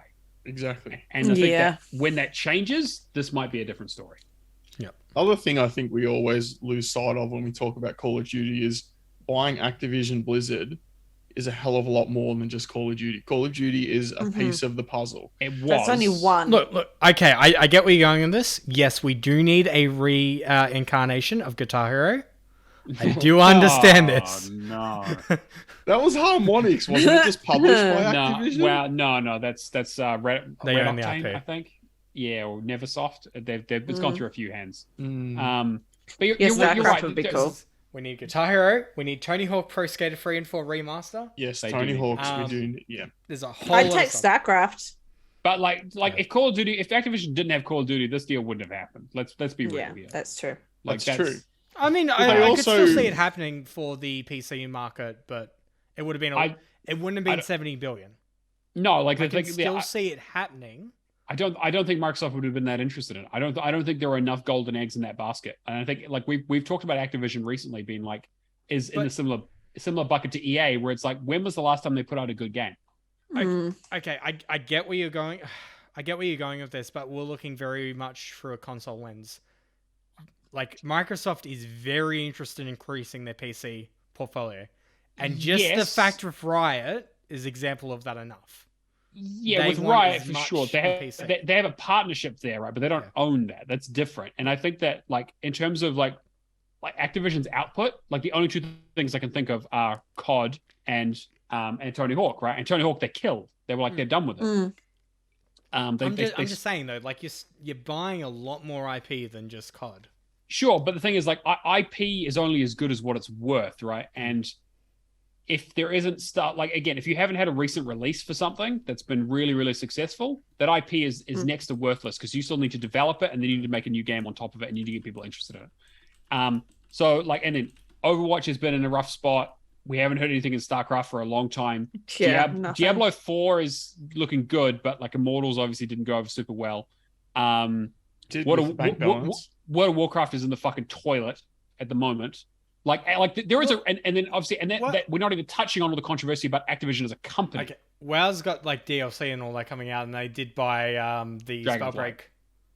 Yes, they did buy the Spellbreak. Like Spellbreak, that $1 billion franchise. Right. Yeah.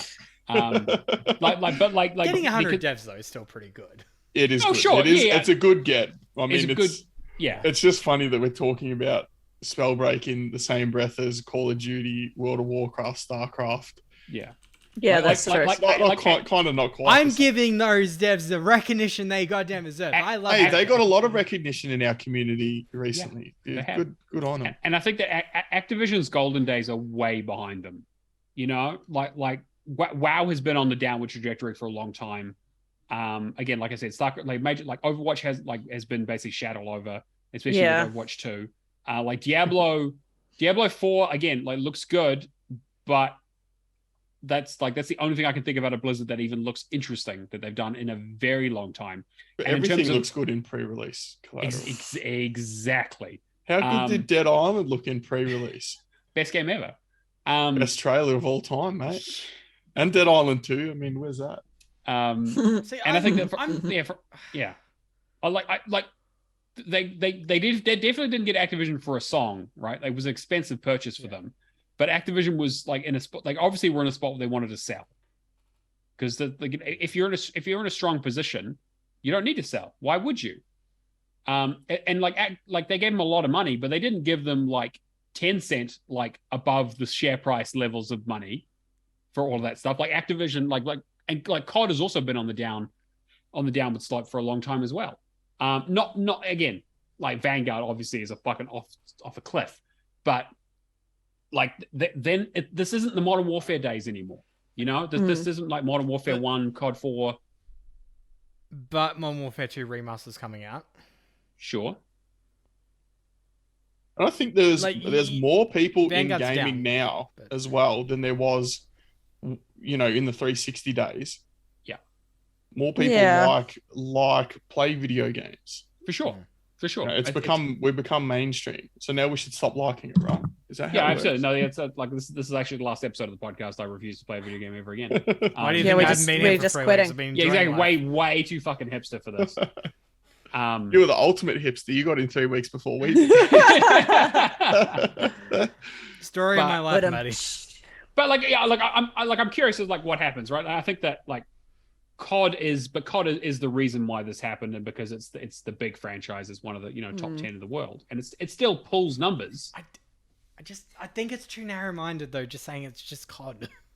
Well, I can't think of anything that like Microsoft is like, yeah, we're going to make money off this. It's like they didn't sell the deal because of World of Warcraft. No. I want to see, like, I really want to see what like the 12 months after is, like after acquisition. Well, not even just like the 12 month, like the 5 years, like whether we're still doing this podcast in 5 years and we talk about the fact that they decided not to, use every studio working on a singular COD game. It was a case of Raven split off and did a really cool remaster of Thief that was a 10 out of 10. I would love that. I would love for them to go back and to allow these to have like, hey, we can do some AA development for Game Pass releases. Like, which is what I want. Like that's what I want out of Activision. But Microsoft didn't buy them for that. And Microsoft have also not been very excellent at getting the dormant franchises up and going again. How many years have we been asking for a Banjo 3? Or any rare revival, really. But the thing is, too, Microsoft doesn't push. Like which look, that is, I could say that positively and negatively at the same time, yeah? What, you reckon Rare did those Connect games of their own volition? I'm not so sure about that one. Well, I'm just saying, like, these teams are as strong as their development leads. Yeah, but if there's some people in like Raven and all that go like, hey, I have a really good idea, or I love Treyarch as a studio. I think that the Black Ops are the best COD games, but like I want to see something that isn't like just FPS based. I want to see these people branch into different genres. The last thing I'll say on this is that just because you're acquiring a studio doesn't mean you're necessarily acquiring the people within that studio that make those games good. And we saw this with EA and BioWare, right? Like we think, oh yeah, I can't wait for the next Dragon Age and the next Mass Effect because I love those franchises. But most of the people involved in making those games great no longer work there. I haven't done for a long time. What was Bungie's retention? $1 billion, for the acquisition. Yeah. And for to keep the talent on for a few years so they can keep that, keep the magic, because eventually they're going to lose it. Because what happens is the big ones get their big payout, they go off and make an independent studio and get one of the big three to buy them again, and then just repeat until they're rich or they die. I mean, it works. The first one, not the second one. Well, I mean, depends on what they're making. Depends. True. And that then just reminds me, I'd really like Microsoft to buy Respawn. Yeah. If there's any studio that deserves to be bought, it's Respawn. Yeah. I think Respawn's keeping EA up. I was going to say it's the only thing keeping EA afloat at this point. What are you talking about? They make billions every year. I know. Control-C, Control-V, FIFA. Yeah, sure. But until they got rid of the naming conventions for it, they had to give 80% of that back to FIFA, the greedy bastards. Yeah. So I mean, it's wild. It's wild. Yeah, right. Massive coup for them. Insane how that works. I wonder if it's the same with their was it NHL and Madden franchises? Surely the percentages must be less. They got to be, because I mean, you can't have any businesses corrupt as FIFA, right? Oh, Sepp Blatter. Yeah, he's Holy good bloke. shit. Yeah. How's Qatar looking? Anyway, this last story we'll touch on is the upcoming xCloud announcement. Cameron, what are we thinking about this? I'm curious about. All right, so this is a combination of new stories, pretty much. Best way to explain this is that originally Rockstar put up a post on their website about 2 of their titles having Xbox like cloud gaming coming, and that was the Red Dead Online and the Grand Theft Auto Online. So people spotted this and went like, "Oh, cool, they're getting cloud gaming." Building on this, a few days later, people realized there were parts of the Xbox store where you could actually access to see potential games coming to cloud gaming. So the reason I caught wind of this was because Mike over at Game Pass Scanner let me know Resident Evil 7 was showing up as being able to stream via xCloud if you own it, even though it was removed from Game Pass a few months ago, as well as Elden Ring, Soul Hackers 2, he's done Resident Evil 7, GTA 5, and then to add on this, I think it was Idle Sloth came out with a list of like over 30 games. So I was to hazard a guess, this was meant to be a Gamescom announcement. Yeah, and it got leaked. Yep. When is Gamescom? It's later this month? It's last week of August, isn't it? Yeah. It's coming up. In Germany, isn't it? My boss is going to Germany next week. So, yeah. I would hazard a guess this is going to be an announcement for Gamescom that a whole bunch of popular games over like the last year or so have been added to the not added to Game Pass like some people have tweeted. Some people. Elden Ring coming to Game Pass. I don't know. I saw that tweet got a lot of engagement, which means it's got to be true. It has the same as credibility as some of us got famous because of it. Apparently, it has the same credibility as me tweeting out that Lee is a serial killer. I think my favorite thing about the the Xbox Cast Discord is that now I can mute Lee on 3 different platforms. Oh no! I got him. I'm gonna like save that tweet. Get to the end of It's kind of great though. I like how much traction he got with it because it was just the right topic. It's like anybody will believe anything these days. Yeah. I mean, he didn't lie. Perfect topic. He did not lie. He did get that screenshot. It's just more likely that it will be xCloud. Was that the Elden Ring one? Yeah. I saw that too. Yeah. Making the rounds. Yeah. I mean, I'm not going to play it even if it is on xCloud, but that's xCloud would not be the way to play that game, but no, I can't imagine it would be that great to play it on xCloud. To be honest, like you really would want to download it and install it on the Xbox. I need good reaction speeds on that game. Yeah. But I mean, I guess it makes sense, right? Like having games that are not in Game Pass coming to xCloud makes perfect sense. Like, of course, like it was a matter of time. It just makes more sense. Like it made more sense for them to do games that were already on Game Pass. Like build up that and then work on the other stuff because you got to think about like making it work natively on phones, latency issues, everything like that. There was a list, and I'm just trying to find it, but Idlesloth tweets a lot of crap. Here we go. So quickly going through the full list, there's games like Assassin's Creed Valhalla, Call of Duty Vanguard, Modern Warfare 2, Burnout Paradise Remastered, Dying Light 2, Elden Ring, Far Cry 6, Forza Horizon 3, the GTA trilogy games, FIFA 2022, Multiversus, Red Dead Redemption 2, Resident Evil Village, Saints Row coming out. Swath. Yeah, like there's a lot of stuff that's very popular, very heavy user-based franchises, which makes sense. Go your bigger populations and then work your way down, kind of stuff. Yeah, you have more people who are interested, more people who can test it, etc., etc. Which is like, I'm sure they did enough testing making Fortnite free to play through it. True. That kind of stuff. But yeah, I thought this was a very interesting one to check in. The Gamescom's coming out. Yeah, like you said, last week for August. be interesting if there's any other announcements, but I think the plan is pretty much just everything that was established at FanFest.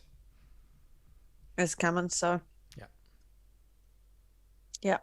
Which is kind of the tradition anyway, to be honest. It was show games at E3, have them playable at Gamescom. That was pretty much it. I'll let you know when I go one year. Yeah, exactly right. Gamescom, Jesus Christ, Gamescom is the biggest show in terms of numbers, I believe. So if you want to get COVID, ready, Cameron? Insane. I was going to say, if you want to speed run getting COVID, that is definitely that's level 1. Be there with a face shield and a N95 mask on, Cameron. Oh, I mean, I can go to my old workplace because I'm so buddy with everybody there. Get one of those big ones. Yeah, exactly. Yeah, just coming in a biohazard suit.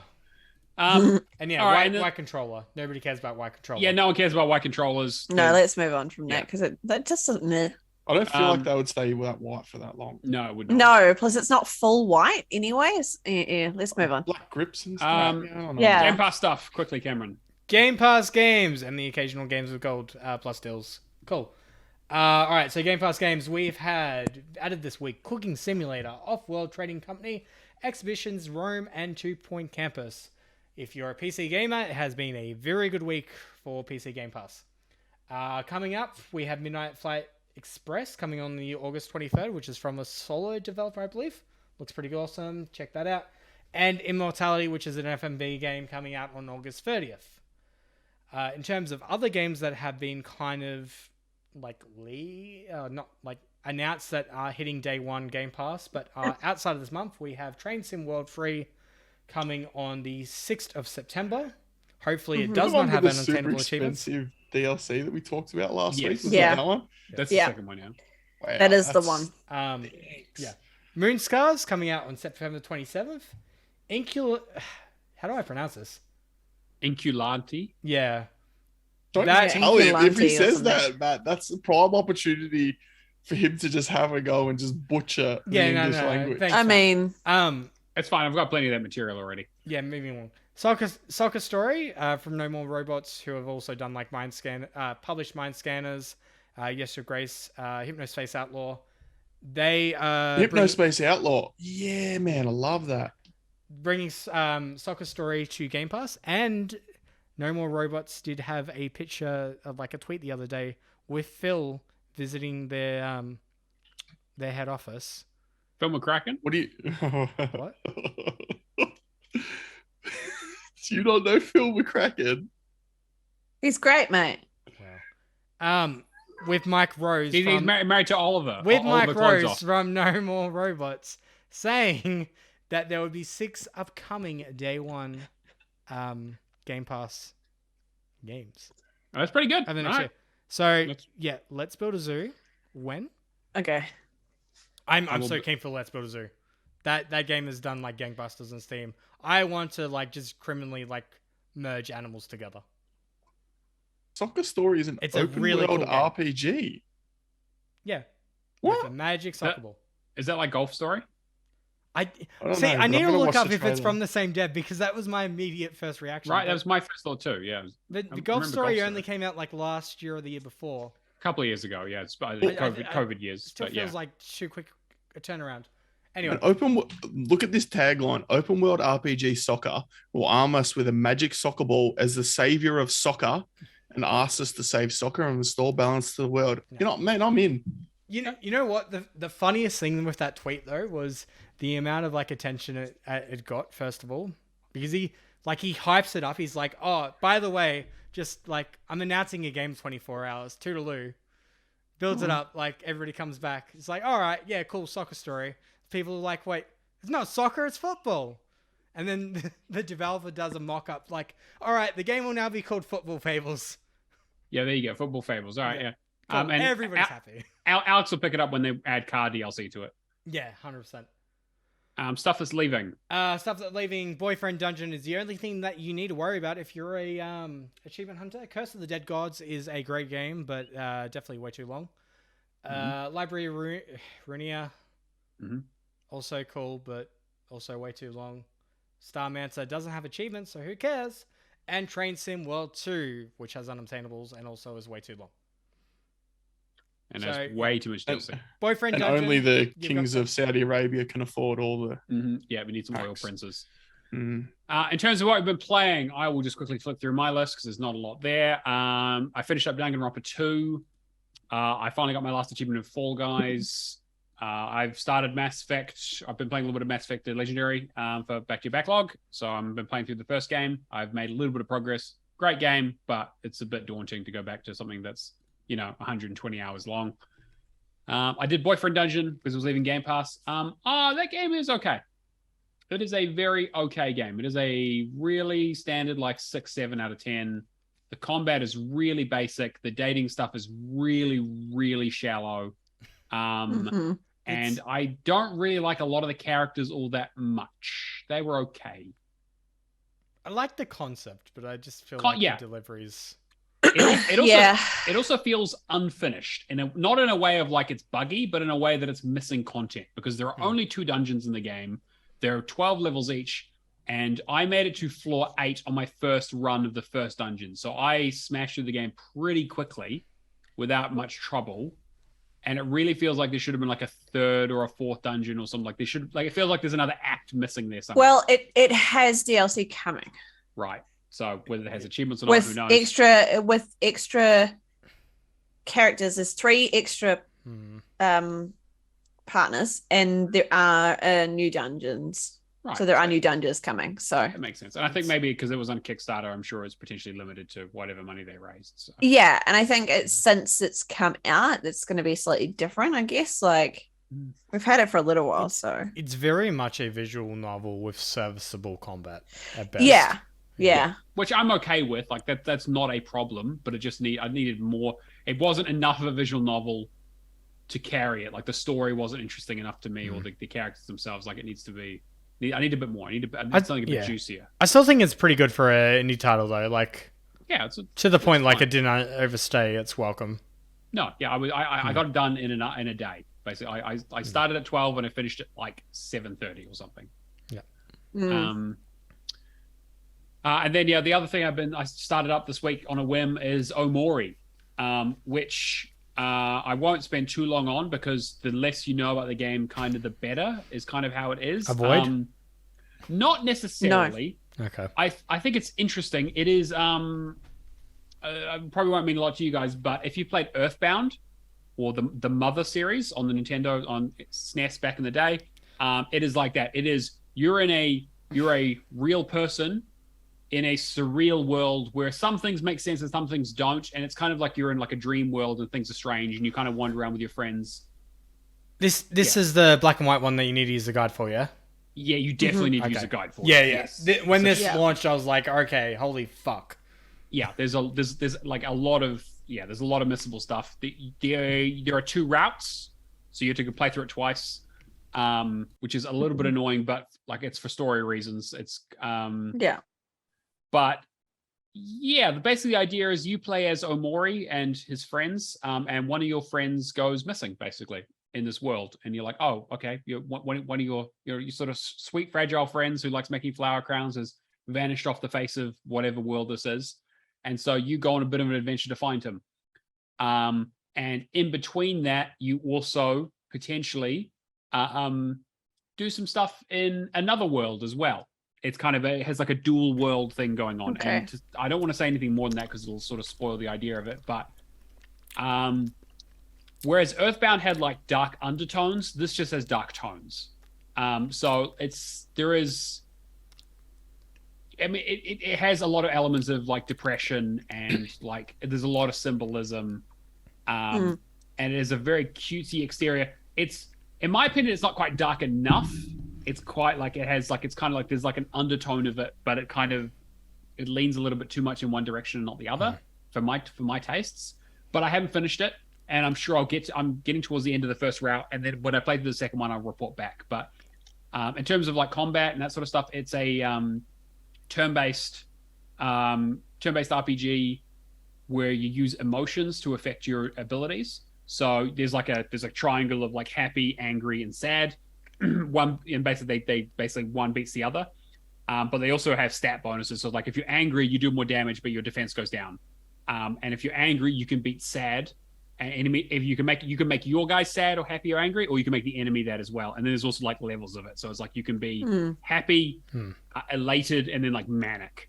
And so the higher you go up on those, the more those stat bonuses change. So it's like if you're like in terms of like angry, if like you're enraged, and then like insane, it's like okay, you do a lot more damage, but you take a lot more damage. So it's about balancing that kind of stuff. And there are certain abilities where it's like, oh hey, if you're sad and you use this ability, then you ignore your enemy's defense. And it's like, oh, you do more damage if you're angry and the enemy is happy. And so it's like you kind of have to balance those things. You have abilities that change kind of what those happen, and the enemies have those abilities too. It's kind of interesting. Like the combat's relatively straightforward, but it's got something to it. Like it's a bit more strategic than just hitting attack every time, right? I think there's a little bit to it. I like it. It hasn't quite grabbed me in a way that I was expecting it to, like something like an Undertale or like the sort of, again, an Earthbound or something I would compare it to, where it has like a real interesting narrative hook. I'm kind of interested, but not to the extent like it. I want to see how it ends up, and I'll probably have a more full review later. But, so 40,000 people, 98% rated on Steam.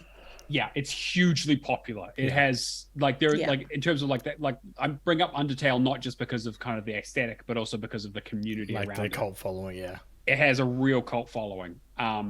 Do you see that though in the game itself? Can you see why people? Kind of. I mean, it's cute in a way that like there's like it's a lot of like friendship and a lot of shipping stuff and kind of I don't know. I don't. Okay.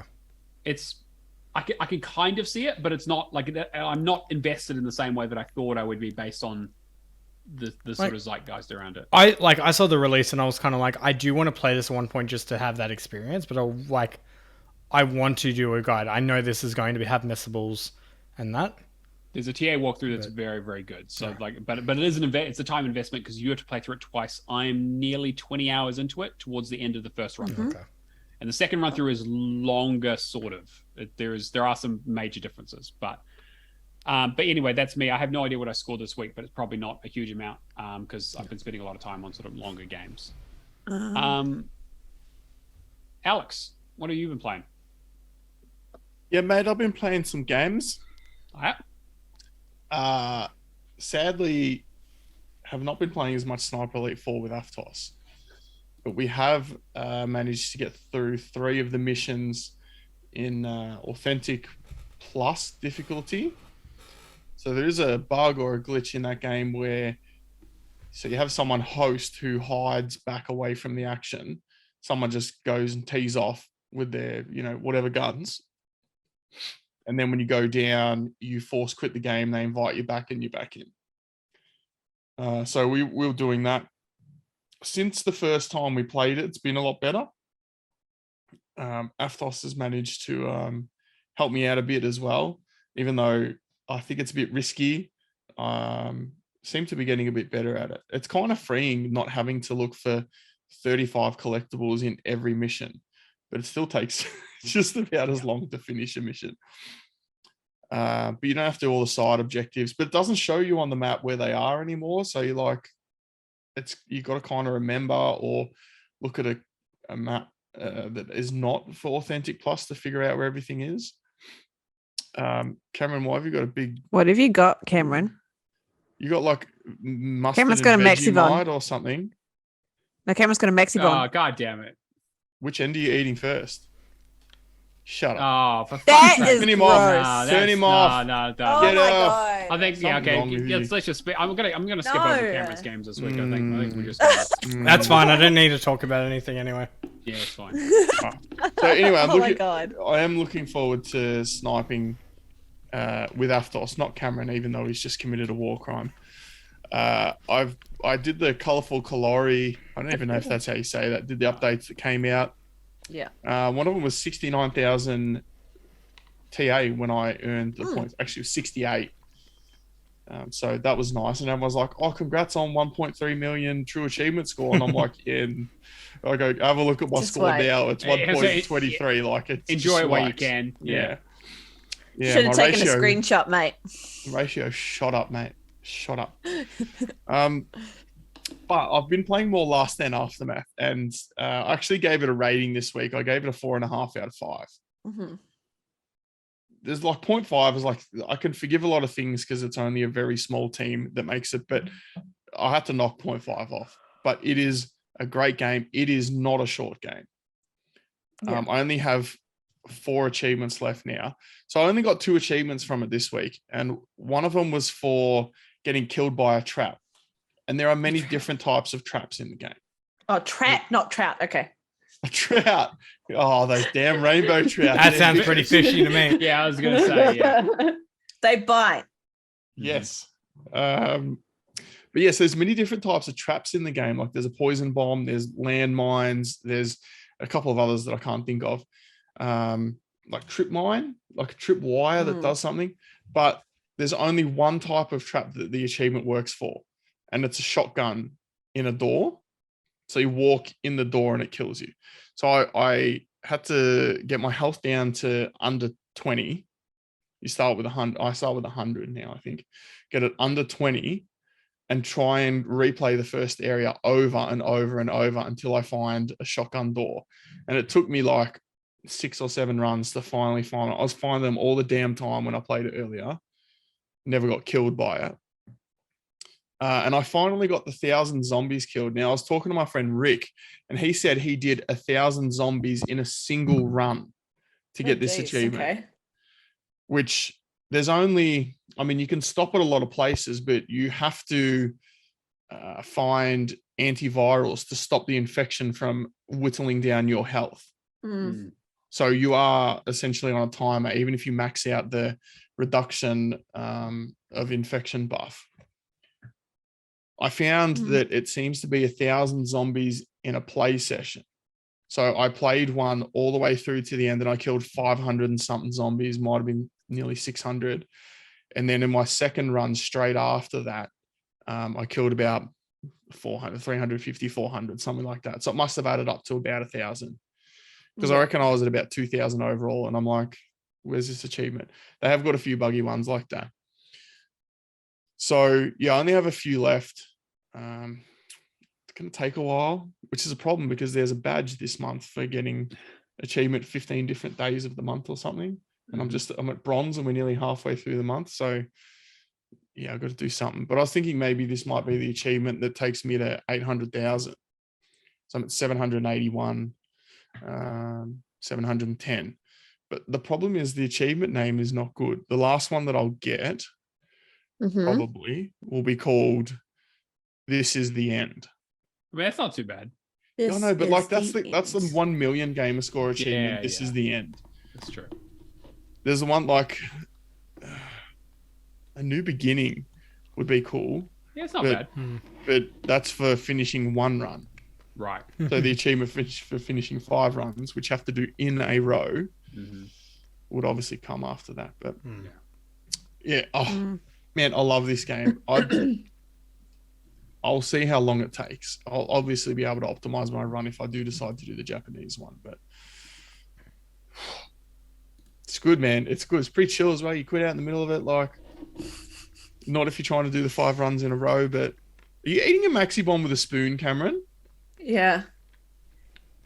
What's wrong with you, man? It's it backwards. It's fine. Is that not fine?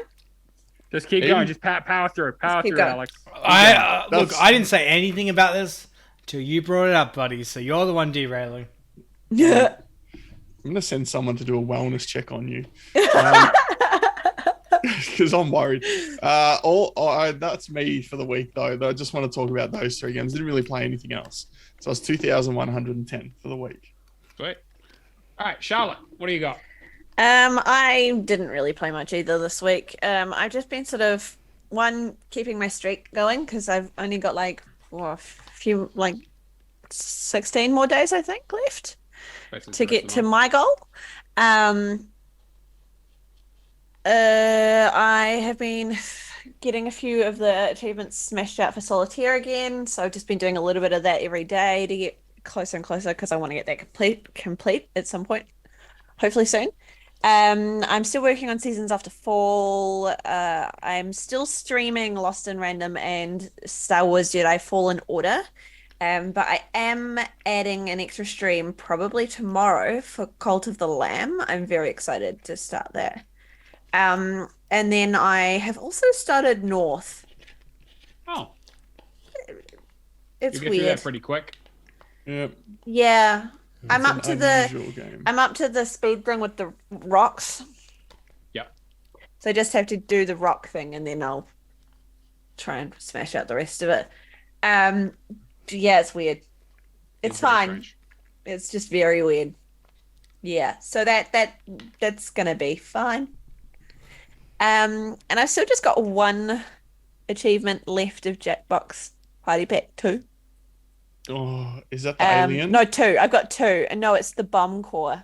Yeah. Yeah. Is that the The alien? Yeah, alien okay, there you go. UBO, Yeah, yeah, deliver the alien baby BYN and or the something? make UFO Junior? coffee. Make coffee successfully. Oh, that deliver a Yeah. that deliver a baby, man. It was a pain in the ass. Yeah. So I've got to do those, but I'm just slowly working on them. So like I'm just going in and doing a couple of days here and there when I No, can. but you can start from a certain day. Yeah, well, you once you just keep finish going. it, right? Yeah. Yeah. Okay. It just goes back to the same one that you've last completed, basically. It doesn't Yeah. go back to day one. Thank goodness. It's a fun Um, mode though. That is cool. Yeah, so I'm just clearing them all out. Those ones, and then I've got a bunch of other ones that are in my backlog that I've been working on, but that's basically it for the week. Yeah. It's been a crazy week, so I'll have a few more new games for next week. And then once I've finished my streak and ended my streak, I'll go back and do bigger completions. Like I'll get Saints Row done because I'll actually have the time to sit and do it without having to worry about whether I'm popping an achievement or not. And there's Last a bunch Stand of others. Aftermath. That's not in my backlog, so no. It could but be. there's Crackdown 3, Oh, yeah. That should be which I need to get Dio on to again, and Halo. We've got plans to go back to Halo now that I have my internet is back working properly again, and I actually have a decent connection. So we're gonna see if we get the same kind of lag again, and just go from there. Yeah. All right. Cameron? round it up. Assassin's Creed 3 sucks. It does. Yes. Totally agree. I've That game is fucking bad. Fuck Ubisoft server closures. All right. Yeah. Assassin's Creed 3, I just really don't care for it at all. Everything's just Fair. flat. Like the environments suck. Like Story's bad. the characters story's are bad, awful. yeah. Just like there's just nothing really likable about the game whatsoever. Far Cry 3, however, remains to be the best Far Cry out of all of them. Agreed. Are you talking about Far Cry 3 Blood Dragon? Because yes, you are Okay, right. Blood Okay, Dragon. main titles, Far Cry 3 is the best. I need to play Far Blood- Cry 3 brought us the curse Dick Shitter. Could you imagine, like, someone dislikes you that much that you shit dicks? Yeah, that's true. That's huge. Don't picture that audience. Anyway, Yeah. Don't. Far Cry 3 though, like there's some games like that I'm like really just pushing myself through, like AC3. Far Cry 3, it was like everything just came naturally. Like I wanted to finish the story progression. Like most of the achievements that I had left were like It's very so easy to clean up. medium. It's like an It's so extra. medium, Cameron. What? It's so medium. It's such a good. I think I mean- Dead Island's so medium. What do you mean? Look, it's my favorite. I always say this. It's my favorite. It's not the best. It's my favorite. Okay. It's not the If you best, say but that Far Cry 3 is your favorite, fine. It's I just- can't argue it's with just that. But you enough can't of tell a- me it's yeah. the best. It's enough of an open. I'm saying Far Cry 3 out of the Far Cry games is the best. I would say so. I think so. I Five, think five all day. I like five. I is like too five. disjointed. Nah. Five, think- five in terms of like an open world. Depends is how you fine. play it. If you go from one area to the other, like doing one mission at a time, yeah, it'll be disjointed as. But the way I played it is I went completed one area, then completed the other area, and then completed the third area, and then completed the last area.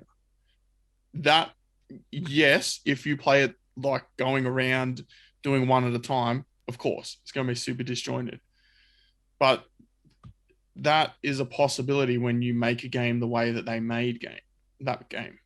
Yeah, I wish we had more time actually, and I think we should maybe do that as a Patreon discussion. Actually, is I want to talk about Yeah, Far we can Cry make it. in- We can Why make is it Cameron different. wrong about Far Cry 3? There you go. Yeah. There's your title. I'd love to hear. I'd love to hear. No. And I just want to say thank you, Admiral, for subscribing once again. We very much Thanks, appreciate it. Admiral.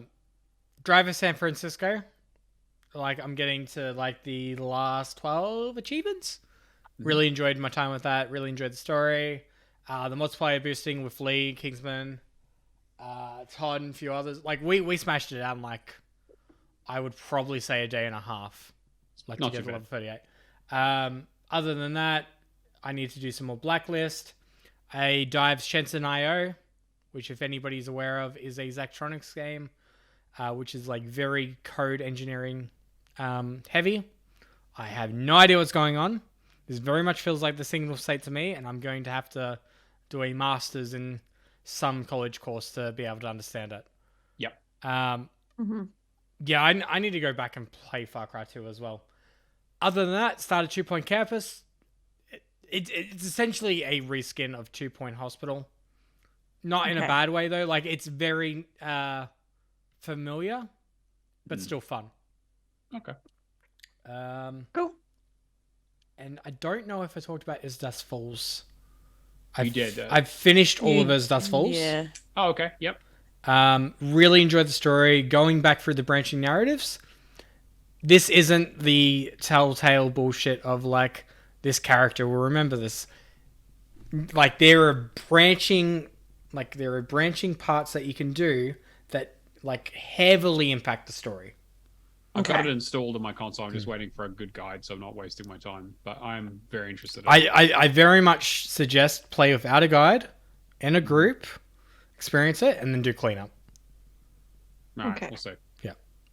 Otherwise, it's going to be a case of like you getting 5 different conflicting like narrative parts, and then like doing a chapter by chapter, which ruins the game. Pick one course. We'll have a massive spoiler cast about it and be like, oh, this character got shot and this character didn't, and how that impacts the story. And anyway, and the last game I want to talk about is Rustler, which I have started as well, which is GTA 1, but medieval.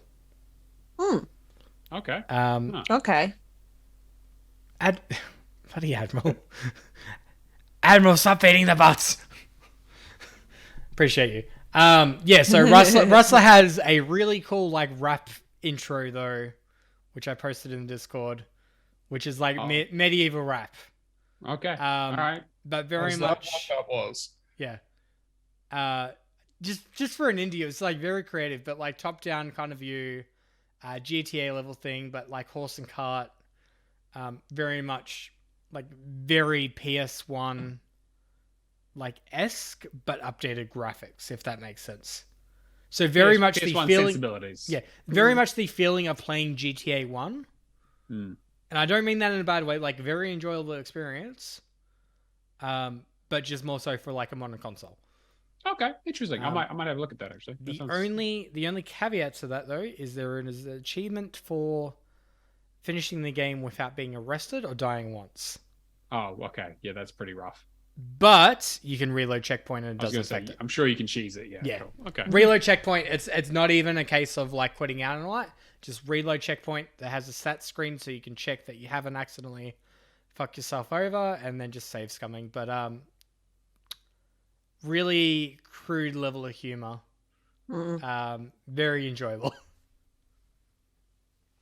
Hoping it gets added to Game Pass because I want more people to experience it. And I think it was like $9.35 for the week, and some other stuff sprinkled in. But yeah, whatever. All right. Leaderboards. So, Charlotte, do you have them?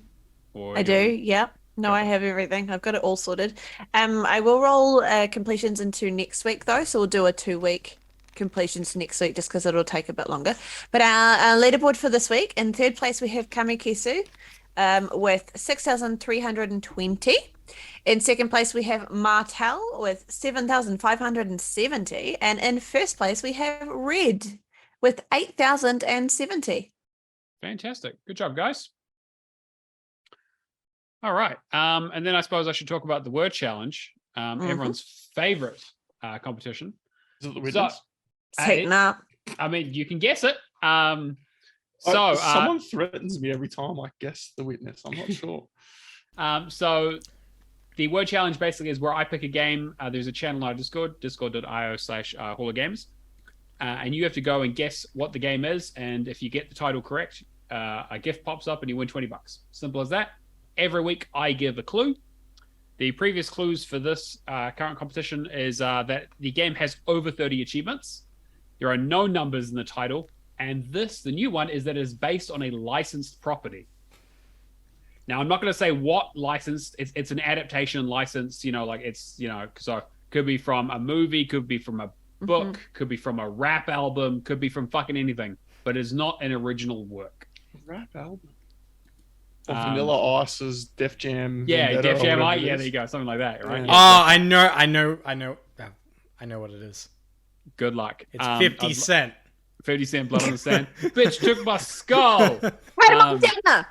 So good. So yeah, if you want to go and guess that, you can go in the chat. Discord.io/Hall of Games is the place to hang out with us in our community.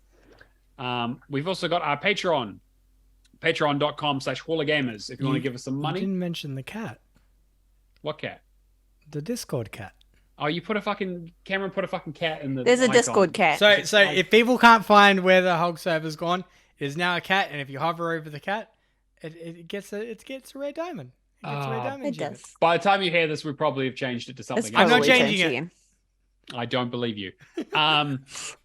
We've also got our Patreon, like I said, patreon.com/Hall of Gamers. You want to give us some money, we greatly appreciate it. It allows us to basically do this show pays for hosting, for Zoom, for our competitions, and for equipment occasionally. And for that, we've got a few different pieces of Patreon content that we've been working on. So as always, lights, camera, and action. We are in the middle of recording, so we'll probably be putting that out maybe next week, depending on when we get a chance to record the second part. But we've done the first bit. We've watched the movie. Recording on Sunday. Putting There my we go. foot down. Perfect. We'll Yeah, record it's Sunday being then. recorded Sunday. So that'll be good. So we're going to be talking about Scott Pilgrim. And I've got some fucking thoughts having watched that movie again recently. I tried to watch it and then realized it's not on any streaming services, and now I just need to get my DVD out of storage. Yeah, it can be difficult. So if you want to be a Patreon, you can check that out. The first few episodes of that show are available for free on our Patreon as well, if you want to get a bit of a taste. But we have done quite a few of them. We've also got some new shows. So if you happen to have missed it, Hall of Debaters, the pilot episode, is available for everyone, where we do kind of a bit of a discussion topic like we do normally on the show, but without having to, talk about games and all the other stuff around it. So we cut ourselves short. So we did a big debate around free-to-play and Game Pass and how it's kind of changed how we play games and why. So definitely go and check that out. Give us some feedback. The future episodes will be Patreon exclusive, but we want to give everyone a bit of a taste so you know what you're getting into. Cameron, you've also got a new show that you're going to be putting out, I assume, quite soon. Wait, am I putting... I've been waiting on you. You're the one who's writing it up. I wrote up the description. All right. No, fuck you. Fuck you. So I recorded this show 2 weeks ago now for the first week of August. Yes. Yes. So I thought you put it up. The expectation that it was going to go up. Yeah, absolutely. And then we put Hall of Debaters up, which was fine. Yeah, we did. Anyway. And then so I sent you a message yesterday with everything written out for you. Well, you didn't. I haven't seen anything yesterday, but you said it looks good. It is in there. It's okay. So the new show, Overshadowed and Underappreciated. Here, I'll show. Yes. Overshadowed and Unappreciated is my little gem because, sometimes games don't come to Game Pass. Sometimes there's like indie darlings that you don't have any fucking idea about because they don't have a CM or somebody hasn't put any money into marketing or whatever. They report from a game that was popular in Steam like 2 years ago. I'm picking the ones that I think are awesome to point out to you guys, give a little bit of description, have a little bit of discussion around them, and basically go pick this up. And then 4 titles out of those ones that I really like will become the Patreon poll for the month. Yeah. So, the first episode of that's going to be coming out and it'll be free for everyone to give it a bit of a check out, give us some feedback. Give me feedback. The rest of them will be Patreon exclusive going forward. So we'll probably put that out this weekend then. Now that we have everything for it, apparently. I was okay, Cameron. I was looking for it in the drafts post, and you hadn't done it, so I was like, oh, I guess he just wasn't. No, it was it's in that chat. Yeah, I assumed. Yeah. Anyway, that's going to bring us to the end of the show. Like I said, if you want to come hang out with us, discord.io/HallOfGamers is the place to find us in our community. We also do the show live on Twitch every week. Hall of Gamers Pod on Twitch, which we do the show live right now. You can talk in the chat. And if you want to get in contact with us in other ways, hallofgamerspodcast@gmail.com is our email address, and we're at hallofgamerspod on Twitter. Otherwise, subscribe to us on your platform of choice, leave us a review, tell your friends. Word of mouth, as always, is huge for us. Shill it in every single Ubisoft closure. Because you know what? Like people need something to keep them together, yeah? They need some level of wholesomeness. They know that Assassin's Creed went down this week and everybody's raging and everybody's getting upset and we're all stressing about this fucking server closure in 3 weeks. Maybe you just need to tell them, like, hey, just go and vent in the server. We don't, we're pretty chill. Just go and spam fuck you, like in chat. Maybe don't. Cameron, if people want to find you, what's the deets? Wait, who? You, Cameron. Cameron, you. Shadowless Edge on pretty much everything, space or without space. And I will also be streaming Cold Lamb. So come eat poo. All right, good to know. No. What's your handle on the streaming services, Cameron? Shadowless Edge _. So what was that last one? Professor Pluto 1. No. Okay. So actually, speaking of Professor Pluto 1, Alex, what about you? You can find me everywhere that I would like to be found under the name Professor Pluto. That is all one word. Don't listen to Cameron. There are no ones after it. That guy must be an imposter. Although he's saying some pretty good things in the chat here, so maybe he's all right. What the fuck are you on about? And then, Charlotte, what about you? If you want to be found? I don't know after this. Jesus Christ. On Twitch, I'm charmaine__rex. I stream 3 times a week at the moment, hopefully. I am going to start Cult of the Lamb, so you can always just come and join my cult. I'm more than happy to have more worshippers. I'm also on Twitter, AudreyChar, and on Instagram the same. I am also on Xbox as AudreyChar, but don't talk to me. Easy. And I'm Neomaster on everything, True Achievements, Xbox, and Discord. And with that, we're going to wrap up episode 49. Thank you very much to Alex for coming and hanging out with us for a 3rd week in a row. And for Cameron for showing up. And Charlotte for being a fantastic sub-producer as the weeks have gone on. She's learned so much. Thanks.